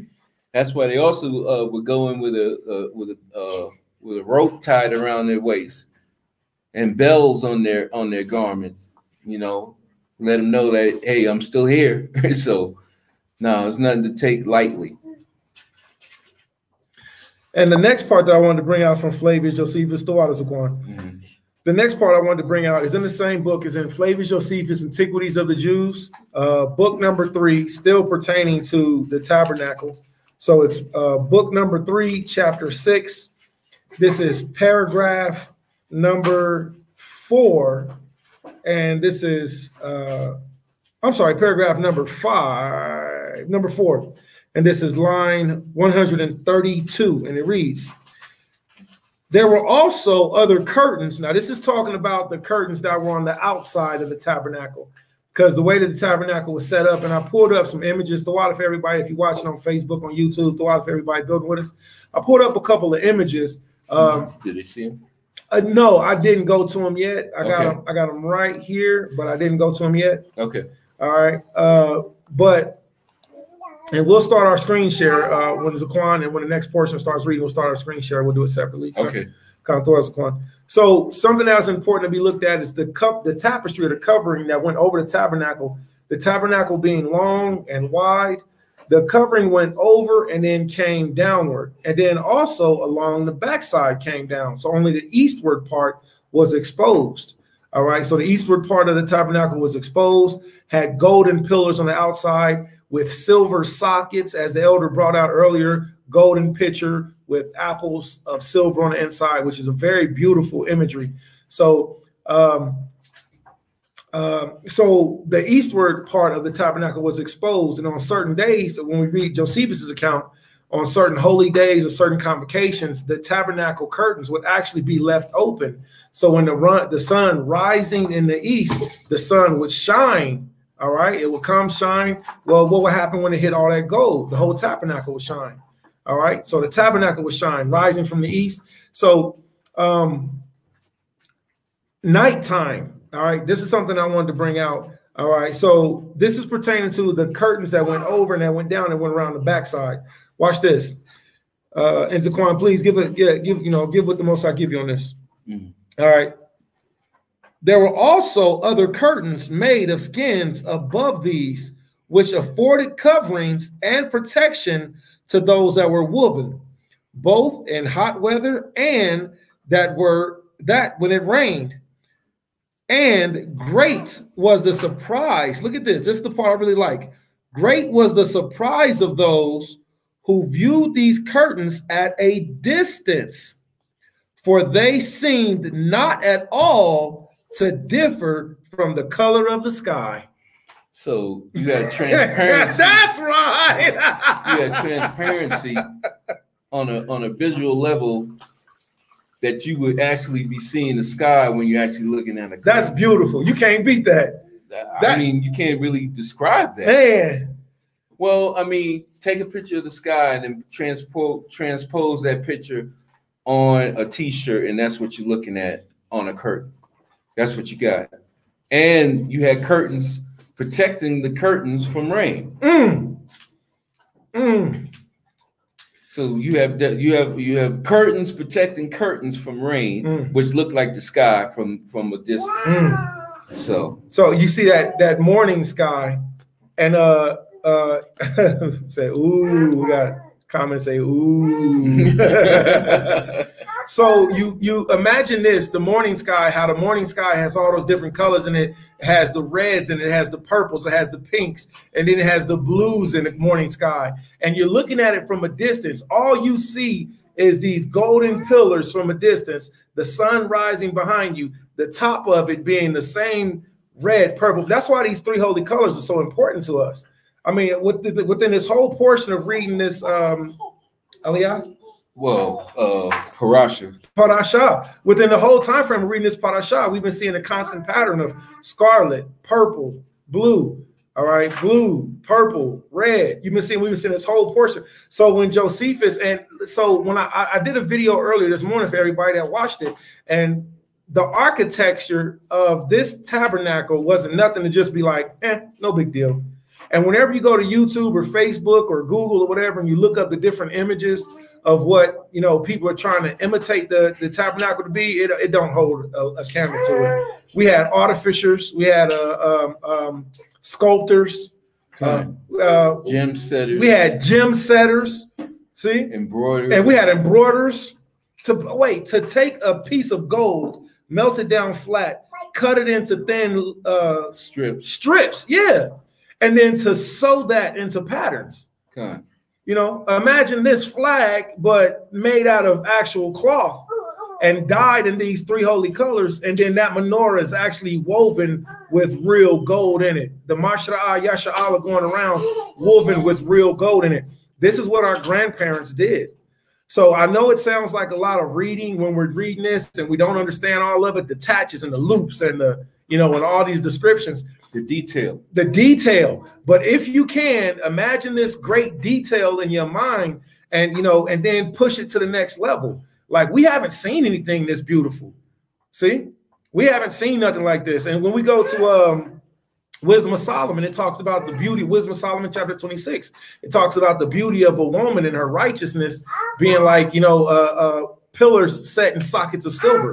So this pillars of gold with the sockets of silver, I mean, it's really prevalent for us. It means a lot to us. But this was the part that I wanted to read, and Tawada Zaquan Nathan Yala for expounding on that, just to look from a distance and you see the sky, and then the sky blends in with the same color of the tabernacle, and you just see these gold pillars outside. That's fly. All right, I yield the floor. Tawada Zaquan. Okay, so was there anything else you want to bring out? That was it on that, King. Okay, so now we can read 1 Kings, the 5th chapter. Actually start from the first verse. Who's reading? Can one of you princes take it, please? Baba Kusha. Tawada. Amaria.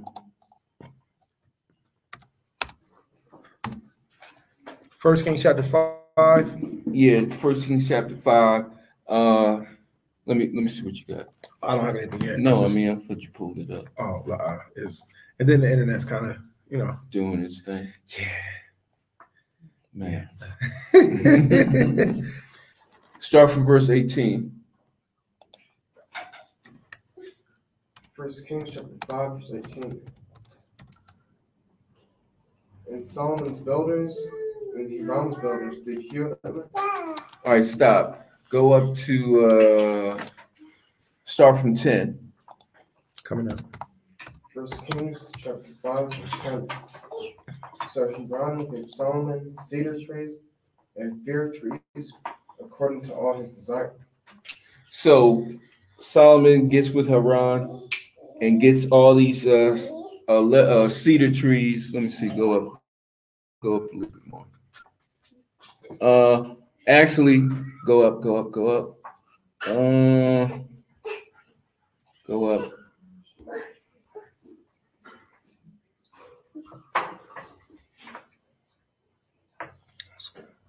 Let's start with 1. 1 Kings chapter 5, verse 1. And Hiram, king of Tyre, sent his servants unto Solomon, for he had heard that they had anointed him king in the room of his father. For Hiram was ever a lover of David. And Solomon said to Hiram, saying, Thou knowest how that David, my father, could not build a house into the name of Yahweh thou height, for the wars which were about him on every side, until Yahweh put them under the soles of his feet. But now Yahweh High hath given me rest on every side, so that there is neither adversary nor evil occurring. And behold, I propose to build a house unto the name of Yahweh, now high, as Yahweh spake unto David, my father, saying, Thy son whom I will send upon thy throne in thy room, he shall build a house unto my name. Now therefore command thou that they hew me cedar trees out of Lebanon, and my servants shall be with thy servants, and unto thee I will give hire for thy servants, according to all that thou shalt appoint. For thou knowest that there is not among us any that can skill to hew timber like unto the Sidonians. Salak, Yeah, I figured you was gonna bring that in. I was gonna say I like the way Solomon buttered him up.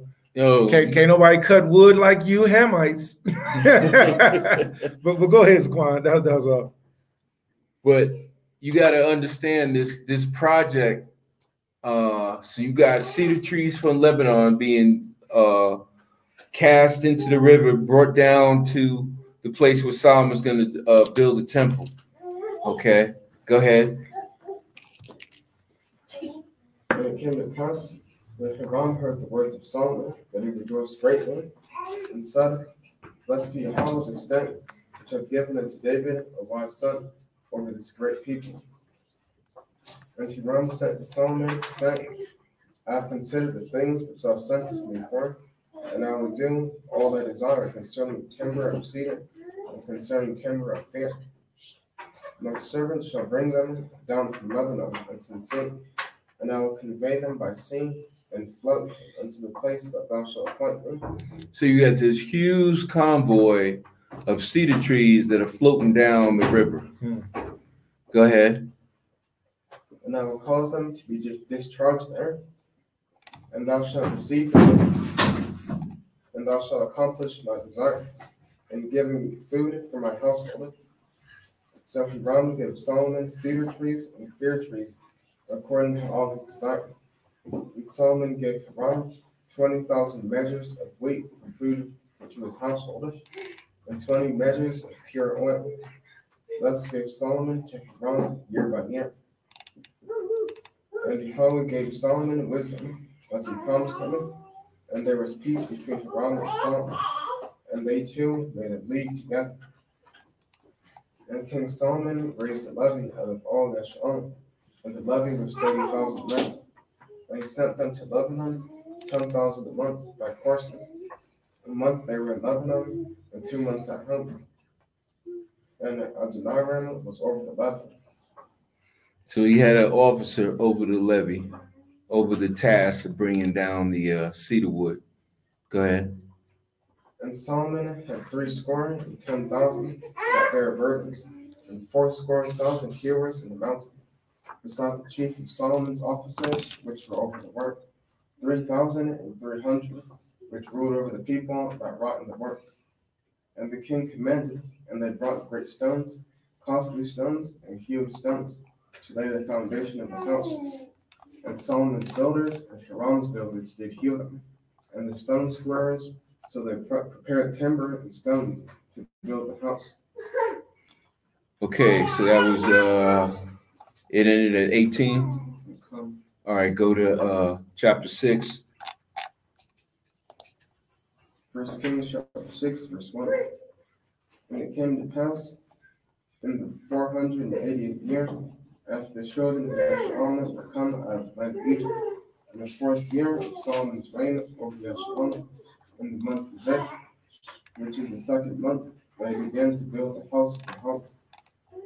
And the house which King Solomon built for Yahweh, the length thereof was 80 cubits, and the breadth thereof 20 cubits, and the height thereof 30 cubits. And the porch before the temple of the house, 20 cubits was the length thereof, according to the breadth of the house, and 10 cubits was the breadth thereof before the house. And for the house he made windows of narrow lights, and against the wall of the house he built chambers round about, against the walls of the house round about, both the temple and the oracle. And he made chambers round about. The nethermost chamber was 5 cubits broad, and the middle was 6 cubits broad, and the third was 7 cubits broad. For without in the wall of the house he made narrow rests round about, and the beams should not be fastened in the walls of the house. And the house, when it was in building, was built of stone, made ready before it was brought thither. What does that mean? Made ready before brought thither. Made ready before brought thither. Meaning, the analogy I believe somebody used was Lego. It was pre-fitted to fit exactly into the place that it was going to go. In other words, if this wall was connected to this beam, then it was fitted, so all it would do is just fit in place like a jigsaw puzzle. All right, so they did all their hewing, their chopping, their cutting. Okay, any loud noises were done on the outside of the construction site of the actual temple. Okay, so when they brought the finished materials to be fitted together, they just joined them together like a jigsaw puzzle. So that's what it means where it says it was hewed outside before it was brought. So you couldn't hear any of the axe or the tool or any banging when the house was being made. It was just being fitted together. Hallelujah. In silence. Okay. In silence. I mean, minimum noise so you can understand. I'm sure there was some noise, but not like the noise when actual hammers and saws are being used at a construction site. What verse you in? Verse 7. All right. So that there was neither hammer nor axe, nor any tool of iron head in the house. Heard in the, go ahead. Heard in the house while it was in building. The door for the middle chamber was on the right side of the house, and they went up with winding stairs into the middle chamber, and out of the middle into the third. So he built the house and finished it, and covered the house with beams and boards of cedar. And then he built chambers against all the house, 5 cubits high, and they rested on the house with the timber of cedar. And the word of Yahweh came to Solomon, saying, concerning this house which thou art in building, if thou wilt walk in my statutes and execute my judgments, and will keep all my commandments to walk in them, then will I perform my word and thing which I spake unto David thy father. And I will dwell among the children of Yasharim, and will not forsake my people Yasharim. So Solomon built the house and finished it. Okay, so we see that Solomon finished the house for the Most High. He built the temple. And we see the detailed instructions of the preparations, how everything was pre-constructed on the outside of the actual site of the temple.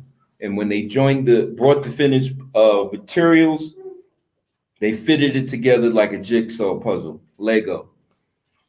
Okay, so that was the half Torah portion, which corresponds with the parasha as far as the building of the temple and the Ark of the Covenant that Mashah did for the Most High. The menorah that was being built, okay, out of pure gold with the detailed instructions as far as the embroidery of the tapestry and the cunning work out of gold, out of silver, the needlework. And like the brother read earlier in Josephus, how you had 2 curtains, one that resembled the sky that was separated by the pillars of gold, and then you had that protecting the inner curtain that protected the tabernacle. So again, the detailed instructions of the Most High is ever present. And Solomon carried out the same details because he applied what? Wisdom, which is what the temple represents also. 7 pillars of wisdom. All right, so the Brit Kadash, or the Pesor, is in Mark, the 12th chapter, verses 35 to verse 44.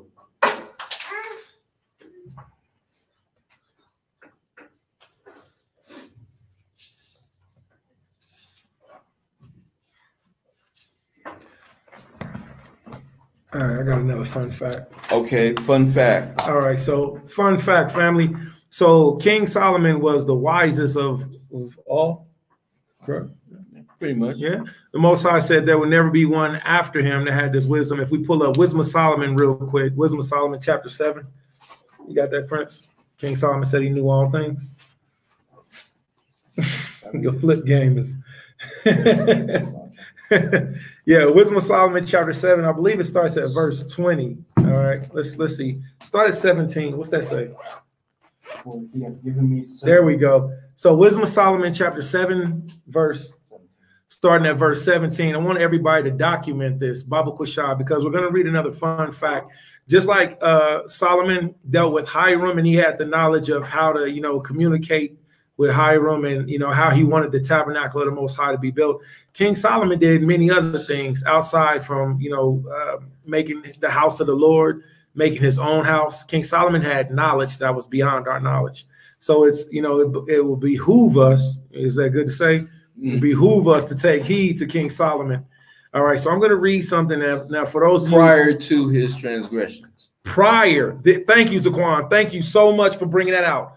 So what we're about to read is all before King Solomon's transgressions, which I'm so glad. Look at he's swole, man. This man is swole. I'm sorry, you swole. That man did like this and was bow. No, that was a stretch. Okay, that was a stretch. There wasn't no flex. And that's just stretching. Man. So this is all before King Solomon's transgression. We have some people that talk about the Star of David, what they say, the Magen David. And they talk about how it's a symbol for wickedness. I say that it is not. And one of the reasons it's not. Let's see. Prior to this new ageism that's upon us now. The shield of David, Dawiyad, it deals with duality. 360 degrees of wisdom, knowledge, and understanding. The triangle going up is 180 degrees of positive knowledge and understanding, and the triangle going down is 180 degrees of negative knowledge and understanding. You connect those two triangles, which is 6 points. It's also a symbol of a man.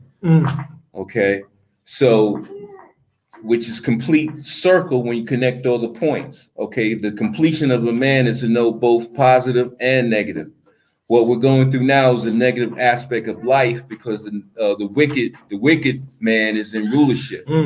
All right. So when we who receive the salvation of the Most High bring in the positive kingdom, we'll have foresight and understanding to see evil before it has a chance to manifest itself, because we're going through evil now.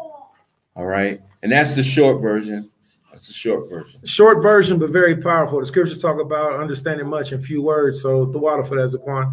So I agree with what Zaquan said. And then the more I looked into it, because I had to look at it for myself, like, you know, what is this symbol? Is this really a symbol of witchcraft? This blip, blip, blip, blip, bloop.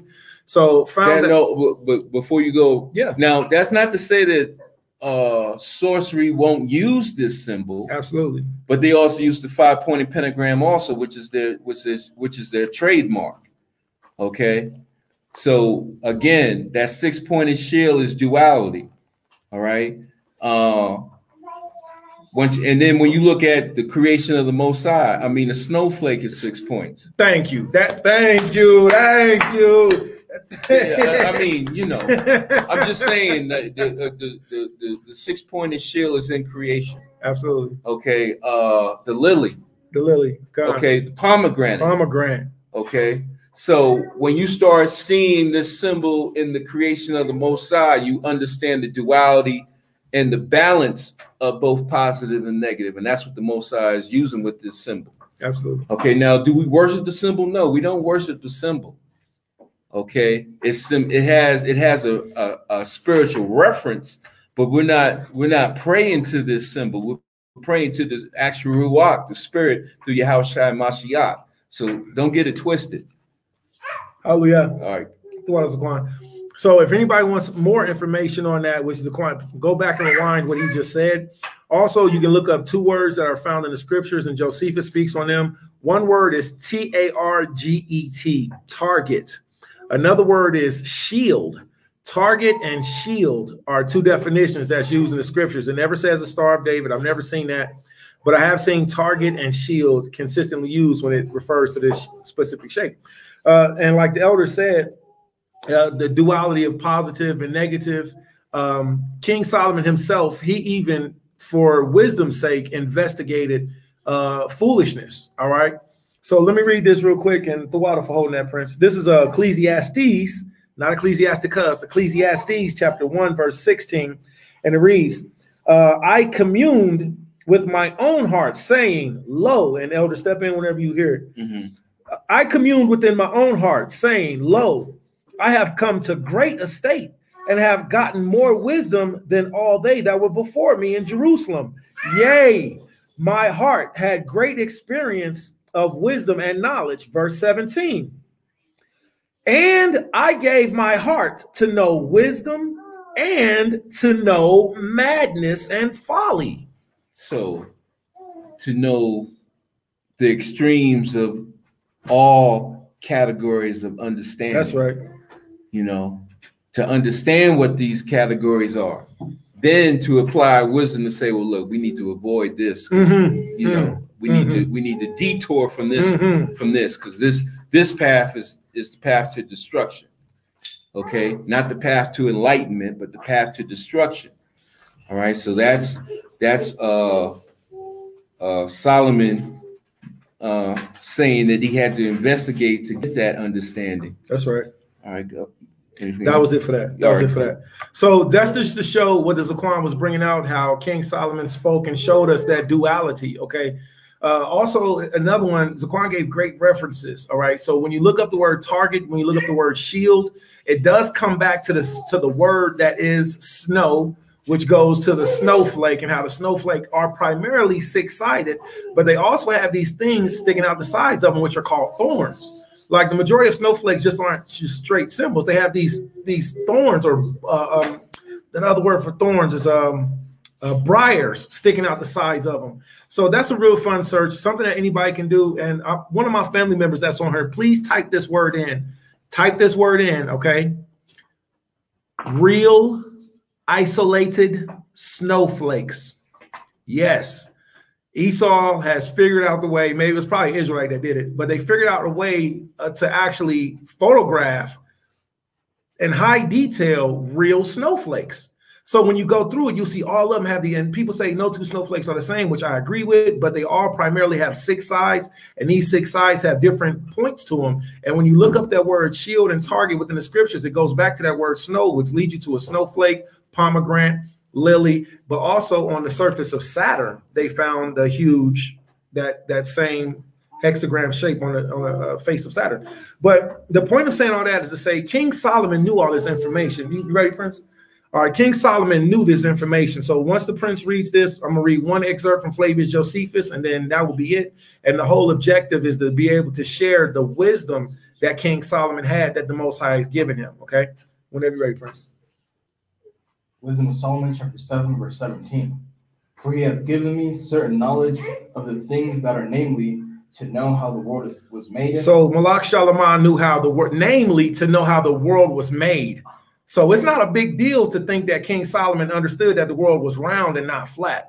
All right. It's not a big thing to understand that King Solomon understood that the fire of vapor, came out from the sun. It's not a big thing to understand that King Solomon knew the constellations because he knew how the world was made. What else? And the operation of the elements, the beginning, ending, and midst of the time. Stop right there. Beginning, midst, and end of time. So was that to say King Solomon understood the end of the world too? Good. See? So, but here's another thing. Moses understood. Noah understood. Job understood that this world will be ended by fire. See? So we are the children of the Syrians. So we do have that knowledge. King Solomon was more expounded in it, though. Go ahead. The beginning, ending, and midst of times, the alterations of the turning of the sun and the change of seasons. So he understood the constellations. Okay. He understood the circle of stars, which he wrote about in Wisdom of Solomon. Okay. So to understand it is to know how a year comes in, how a year ends, when there's a second Adar, when there's a 13th month, because he understood the cycle of the moon. Okay, he understood the cycle of the moon because he wrote about it. He didn't have to read Enoch? No, he didn't have to read Enoch. Okay. Just checking. Right. He didn't have to read it. He knew it. Okay. And he wrote about it because he had the understanding of the wisdom, because he applied the pillars of wisdom to get that understanding, which brought him what? Equity of the situation. Okay. Anything else? The circuits of years and the position of stars. Okay. With that, which we as modern studiers use the ephemeris and the farmer's almanac.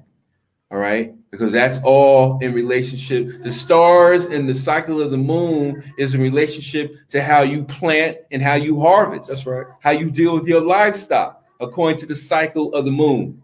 Okay. Not the solar equinox, but the cycle of the moon, because there's certain days that you do certain things. The water. All right. Farmers know that. Certain days, okay, this is a good day to do this. This is a good day to do that. We need to do this by this time to plant. You have a window of time to plant if you want to maximize your yield of your harvest. Because that goes into the because the cycle of the moon reverts to the earth in the rotation of the sun and the moon and the gravitational pull to cause the seed to sprout and grow. Okay, and then the sun cycle to give the ample heat or the sun on the seed, and then the rain, and then the morning dew. All that's within a cycle of a month. And Solomon understood that, and the farmers understood that because they understood the cycle of the stars and of the moon in relationship to how you grow things. Because if you're not in relationship to how the earth is moving, how you going to maximize your yield from the earth? You can't make the earth grow. You got to be in harmony with the earth. Right. So to be in harmony, meaning I know how the earth is moving, so I know how I need to plant, how to harvest, how to do certain things around the farm to maximize my return on investment. I yield. Anything else? Yeah, go ahead, please. Beautiful. The natures of living creatures. The natures of living creatures. So King Solomon's going from creation all the way down to nature of living creatures. Read. Because what does that deal with? Husbandry, if you're dealing with domesticated animals. Okay, husbandry. So he had to understand that in order to maximize the yield of his husband, domesticated animals, whether it be cows, lambs, goats, chickens, okay, etc. Go ahead.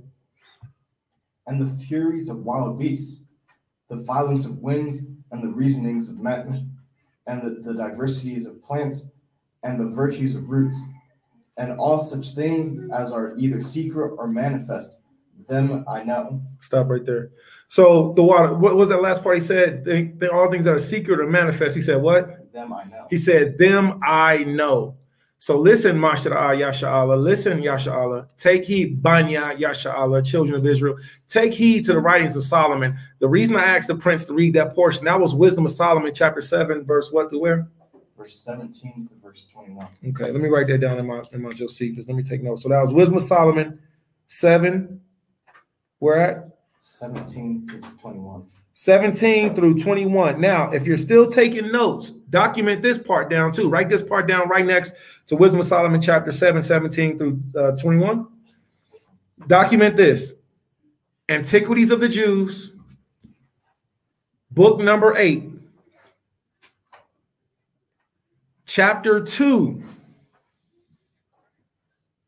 line 44. Now, we're reading about this is the precept that go to 1 Kings chapter 5.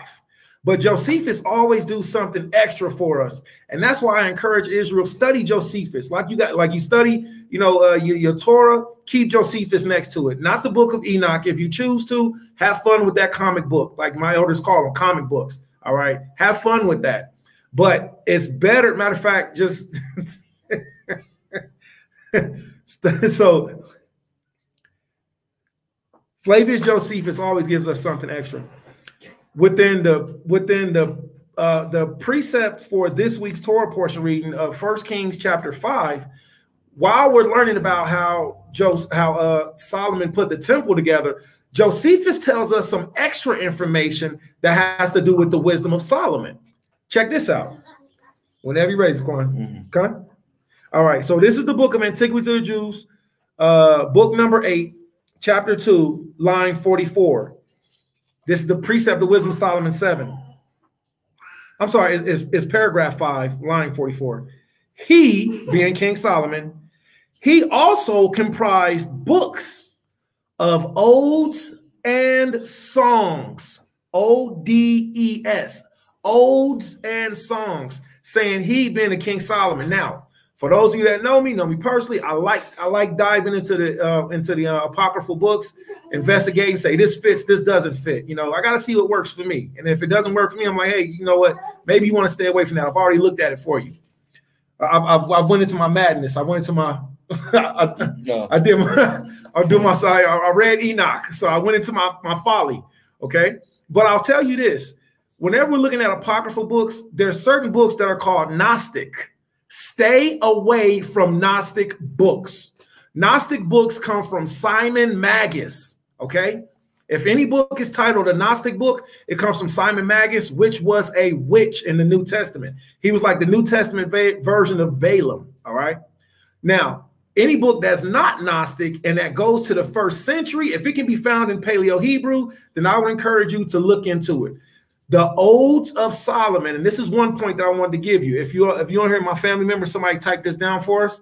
Type down this, O-D-E-S of Solomon. Type down Songs of Solomon.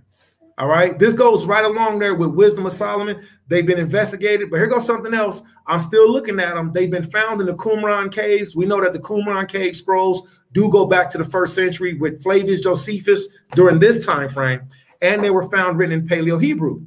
So there are other books that Solomon's written. We know that we've had so many books, and so much knowledge that's been taken from us, that's been burned, that's been stolen. They tried to trample it underfoot to where we forgot about it. But Josephus leaves us so many jewels. Now, this is where we got to be careful, though. Listen well.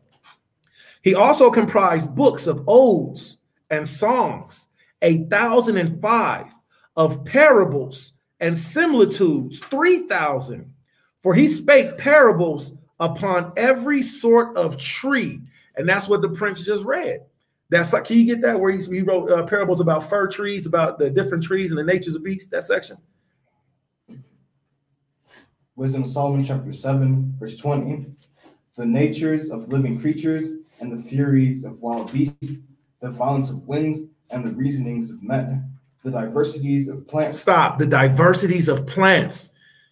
So King Solomon knew which plant to eat to make the headache go away, which plant to eat to make your blood flow better, which plant to eat to make your womb start to, progress and heal, which plants to eat to stay away from the Siliphin plant, which was the plant that would help to keep the body from producing life.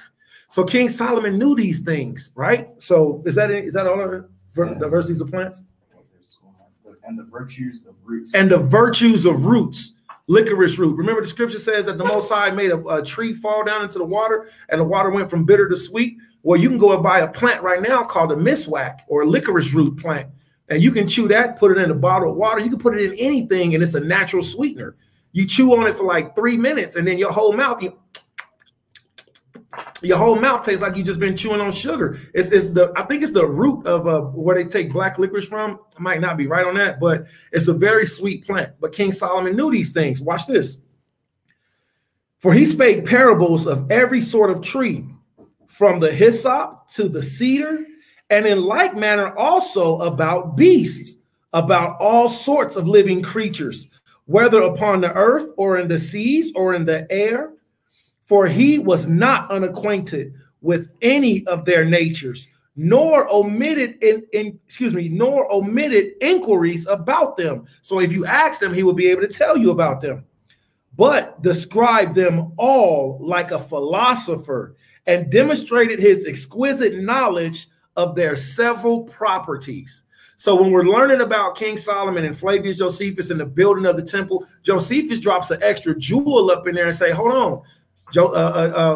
King Solomon didn't just deal with Hiram. Here goes something else. Hiram was wise too. Hiram knew about riddles. He knew about poems. Hiram knew how to ask you questions to make you think. So King Solomon and Hiram, they used to write letters and go back and forth with each other. See? They used to make bets. I bet you can't figure this out. I bet you can't figure this out. See? Hold on. Last point. Now, here's the part that we probably aren't too familiar with. But this is where we get Europeans and other nations using witchcraft from King Solomon. Watch this. Flavius Josephus, Antiquities of the Jews, book number 8, chapter 2, line number 5, paragraph 45. And it reads, Allahiah also enabled him to learn that skill which expels demons.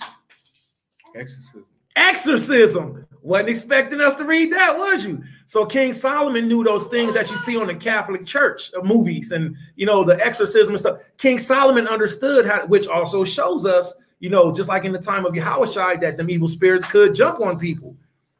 Right, it happened. And then, him casting out the devil and the disciples wondering why they couldn't do it. He said, well, you got to do some more praying and fasting. Okay, this comes through much fasting and prayer, and the fact that the demons knew who he was, so they respected the hierarchy better.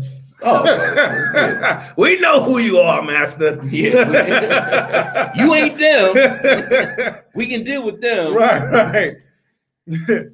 All right. Anything else, Quan? No, that was it. Check this out. But Allahiah also enabled him to learn that skill which expelled demons, which is the science useful and sanative to men, or in other words, to help to clean the man, sanitation.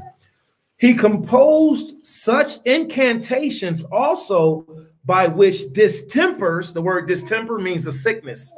He composed, which King Solomon wrote down these things. So there are other books. We'll talk about them on another time frame. We can talk about them another time frame. I want to stick with the elders protocol. So King Solomon wrote these things. He composed also such incantations also by which distempers are alleviated.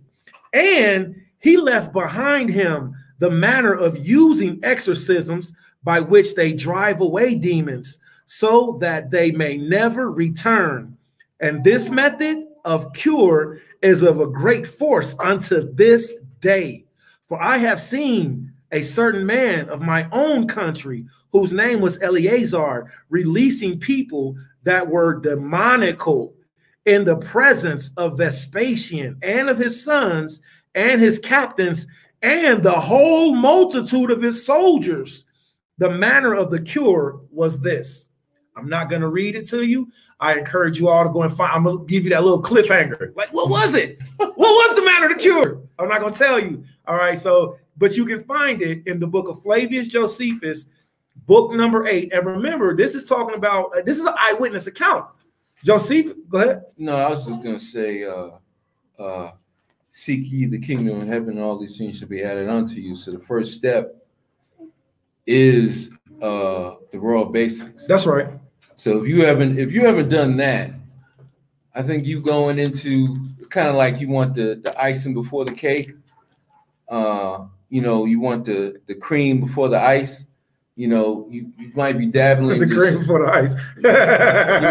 you might want to you might be dabbling into things that you really don't understand, thinking that because of pride. So you take heed. Okay, take heed. All right, go ahead. And with that being said, I yield the floor. Take heed. Make sure you learn the royal basics: repentance, obedience, Yahweh, Yahushua, Yashala, and then I put the little extra on it: last days and salvation. All right. So for all of our family members that are still in Kansas City, wearing the Kansas City Royals garments, you can spell it out completely. All right. So please take heed. Don't fall into foolery. All right. Stick with the royal basics. Josephus does not tell you exactly what to do. He just gives his account of saying, this is what I've seen happen. All right. So I yield the floor on that. And I just wanted to share that because this is in the same portion that's talking about King Solomon's knowledge of building the temple, the tabernacle, modeled after the tabernacle.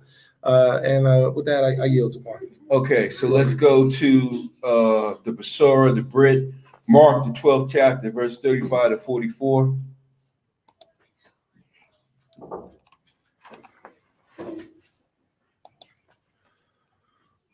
All right. The book of Mark. And I'll go ahead and read it. All right, Mark 12, verse 35 to 44. My bad. Get the screen share right. All right. Yes, sir. The book of Mark, chapter 12, verse 35. And Yahushua answered and said, while he taught in the temple, how say the scribes that Mashiach is the son of Dawad? For Dawad himself said by the Holy Spirit, Yahweh said unto my Allahiyah, sit thou on my right hand till I make thy enemies thy footstool. Verse 37. And Dawad therefore himself calleth him Allahiyah. And whence is he his son? And the common people heard him gladly. Verse 38.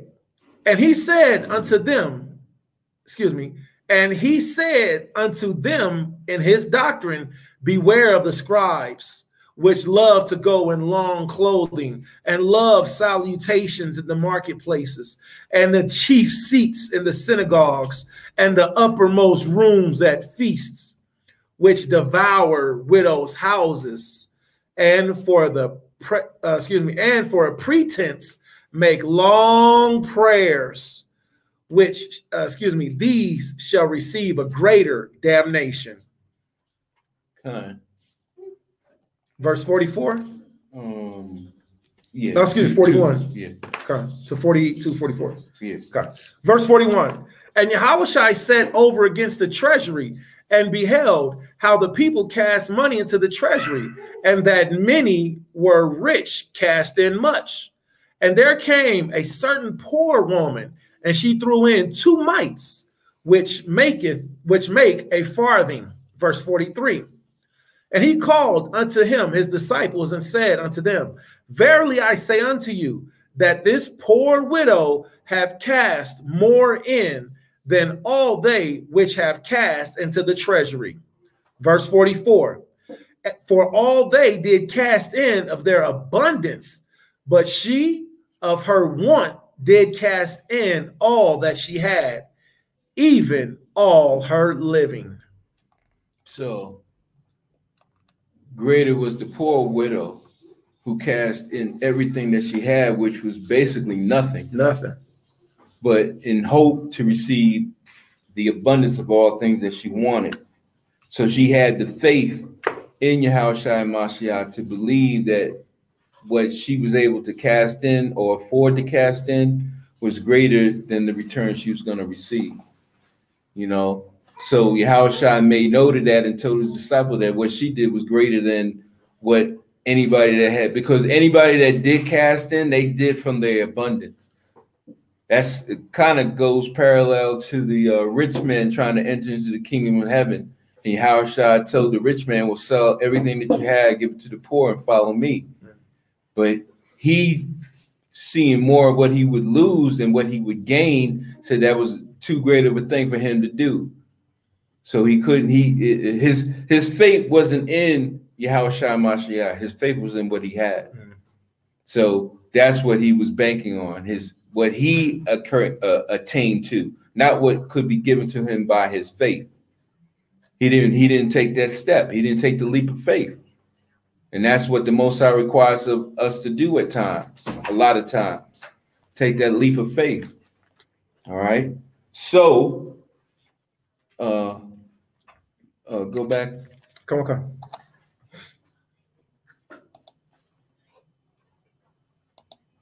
on. Go up some.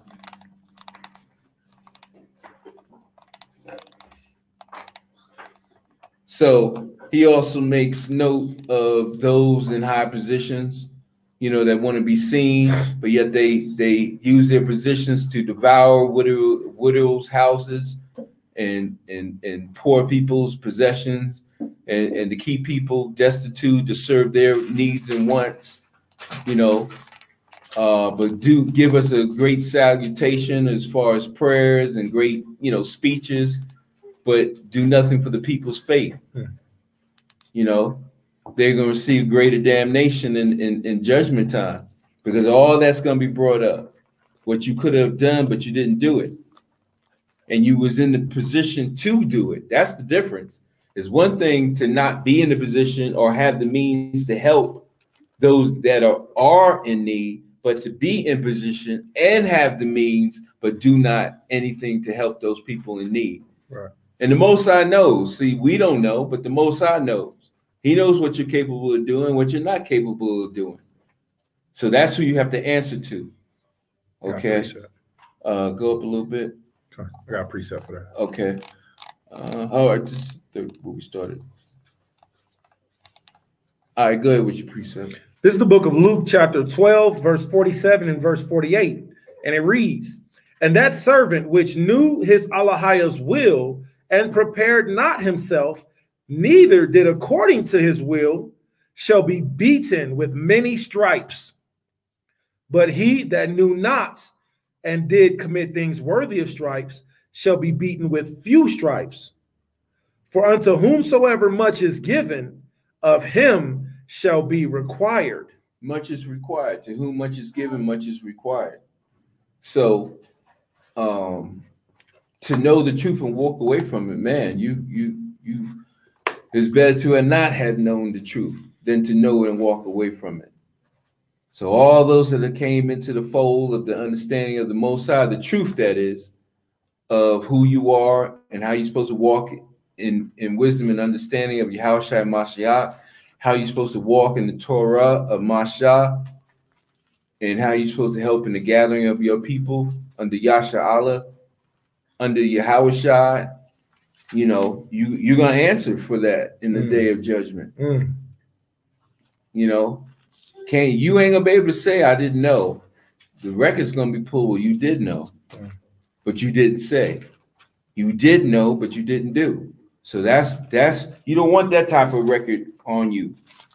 You know, you want more you want more checks than minuses against your name when they come open up the book of judgment. Anything else? No, nothing else on that. Okay. Any comments?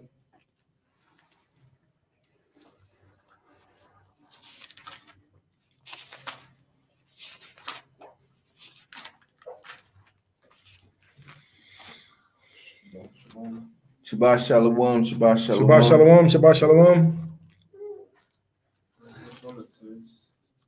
They said it's the star of Molech, is it? No, it's not the star of Molech. Star is five-pointed.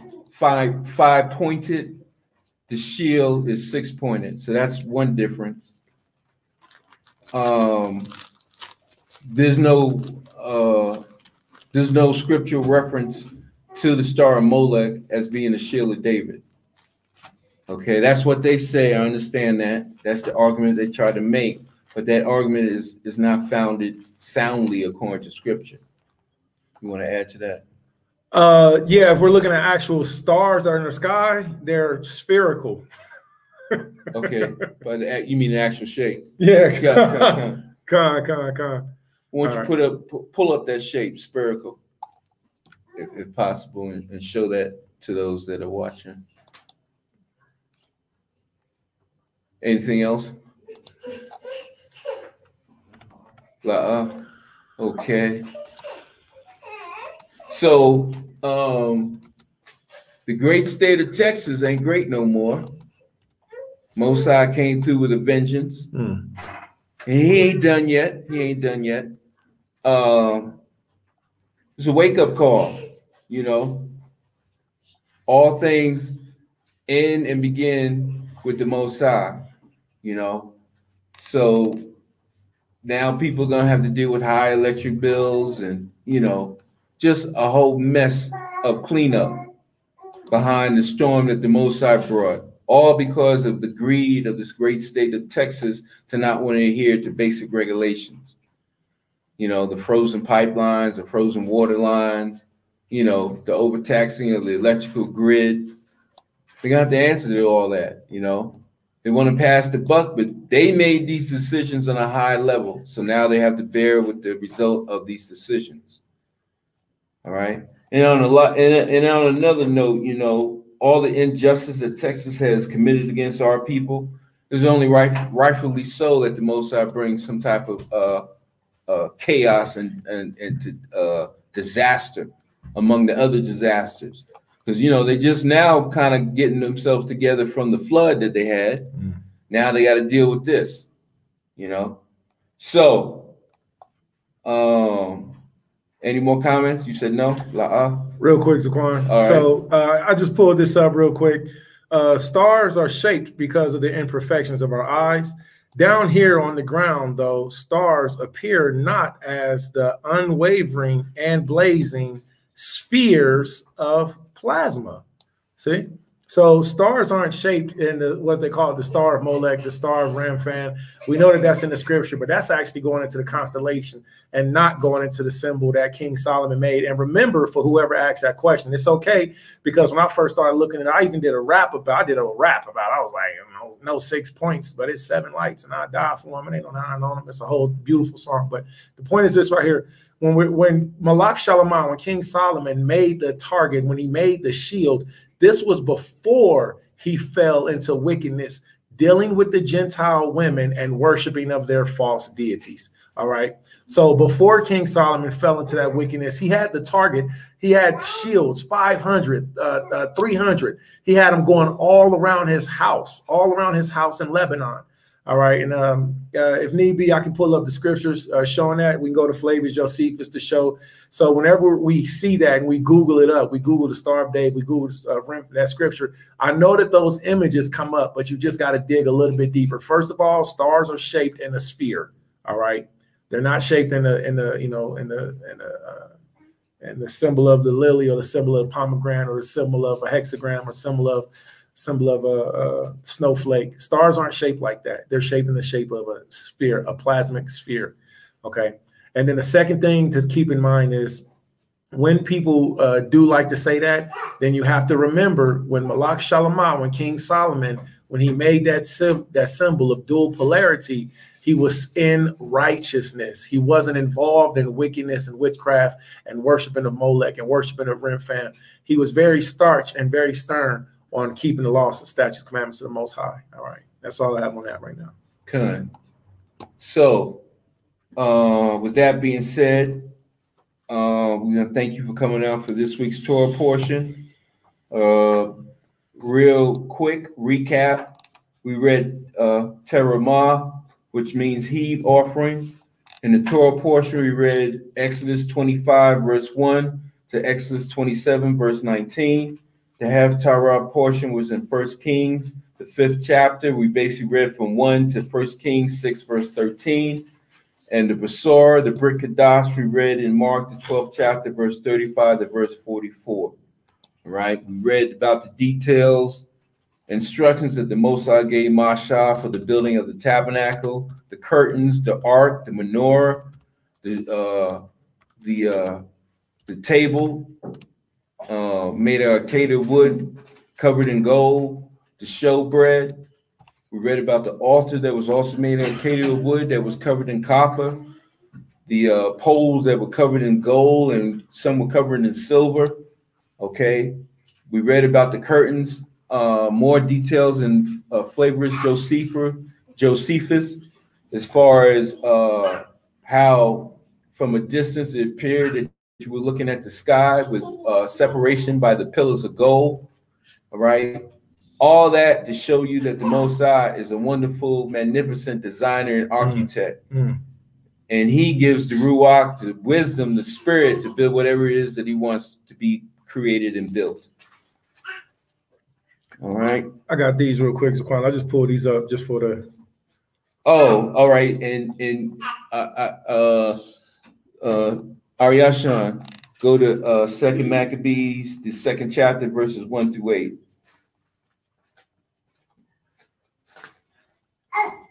Go ahead and elaborate and show it. Con. So real quick, everybody that's watching on our StreamYard, I pulled up what the sister put in this the search bar for us, and it's called Real Isolated Snowflakes.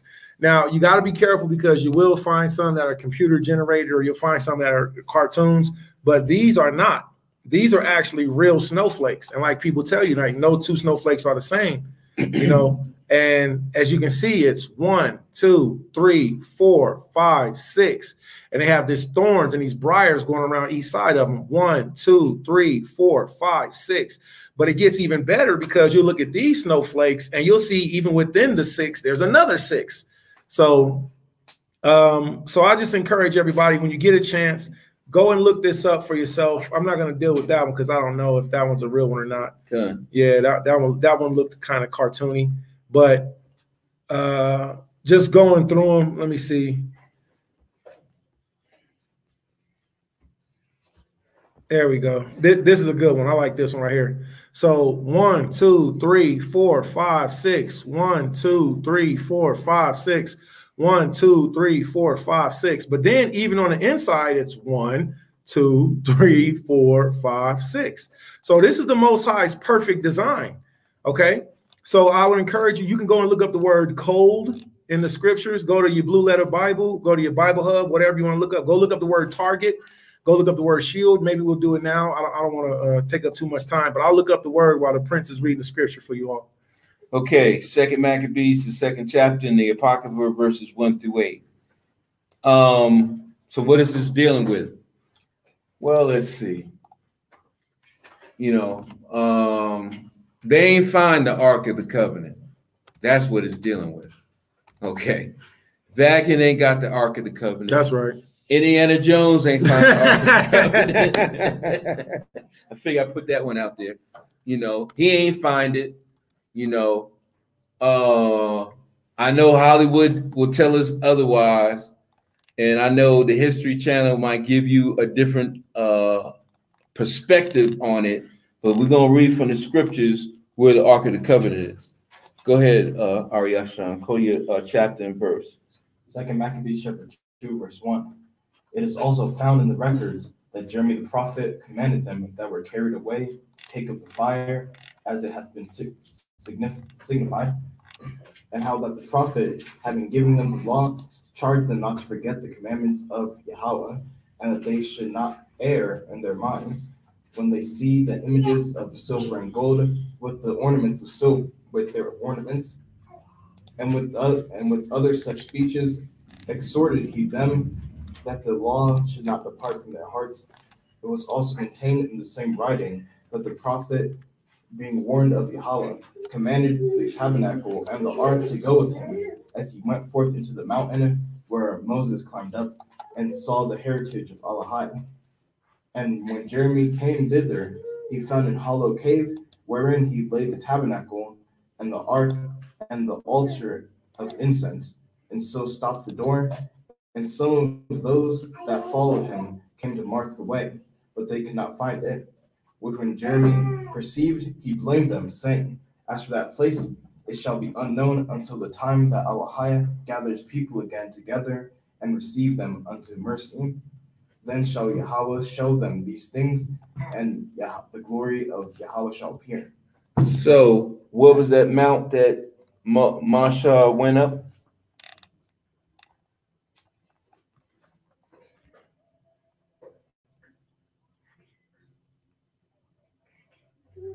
Mount Carmel, was it? Or, Mount Look that up. What was that mountain that Masha went up?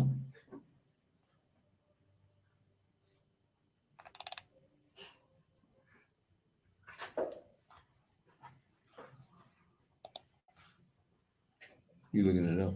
I'm sorry. What happened? I'm in deep. Right. I'm in deep. My bad. You're in, all right. What was the mountain that Masha went up? Mount Horeb. Mount Horeb. Okay, that's the mountain that Masha went up.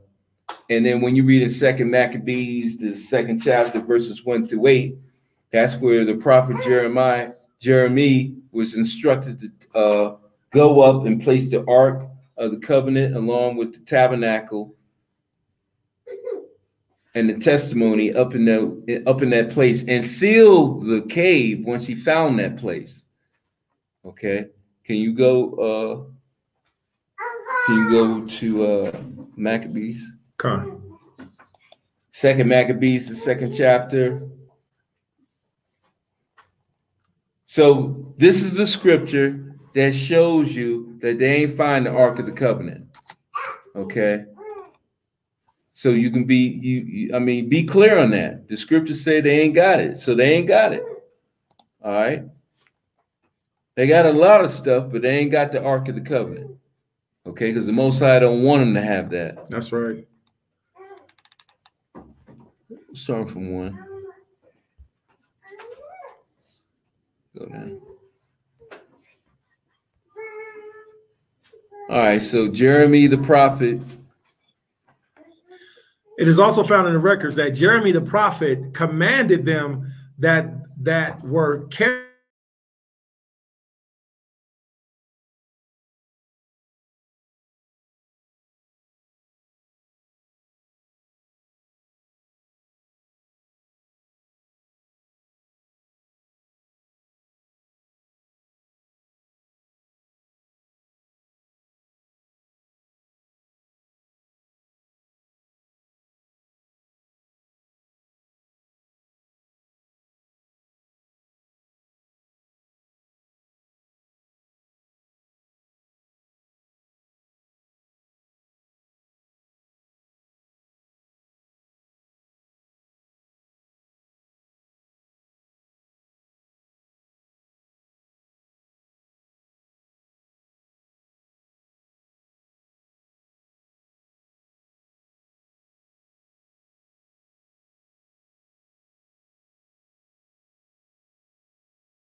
had died. So I don't know how much of the end of the Shabbat service we missed. So I had the phone hooked up to my laptop. Yeah, I was using my laptop. So I apologize about that. Sorry for everybody that missed any parts of it. I don't know how much of it you missed, but now we're into the house Wi-Fi. Okay, so I'm gonna go ahead and end this video, and I pray that everybody had a blessed Shabbat, that you continue to have a good Shabbat. Make sure that you rest well. If anybody needs me, all right, I'm very easily contactable. Okay, all right. So yeah, I'm really sorry, but I didn't know that it cut off. I didn't know it cut off. All right. So, all right. So that being said, I'm going to end this, and I'll be sitting here for a while. If anybody wants to contact me, at least this video will be over, but we can do another video. All right. If anybody needs me, hit me up. You know my math. All right. Public servant of Yashala. All right. And it's 614-999-2677. And if anybody would like to bless the ministry by giving alms, you can hit my Cash App at Mash. The water, Mazadaka. I needed this so much. The water. Mash pacha pa'aim. All right, mash pacha pa'aim, which is Ibadia for family time. All right, and salute to Zaquan. Make sure I give prayer, special supplication for Zaquan Padazar, who's still healing. All right, Zaquan Nathan Yala. Contact Amma Zaquan Shada on Facebook for the women's ministry. All right, salute to everybody. Remember, Isaiah chapter 8, verse 20 says, "To the law and to the testimony, if they speak on this wise, it is because there is no light in them." All right, so we must speak according to the Most High's law, statutes, and commandments, and according to Yahweh Shai or Messiah. All right, throughout for everybody building with us. And with that being said, well, let's salute. Shalom alaikum. You got something else you want to give me?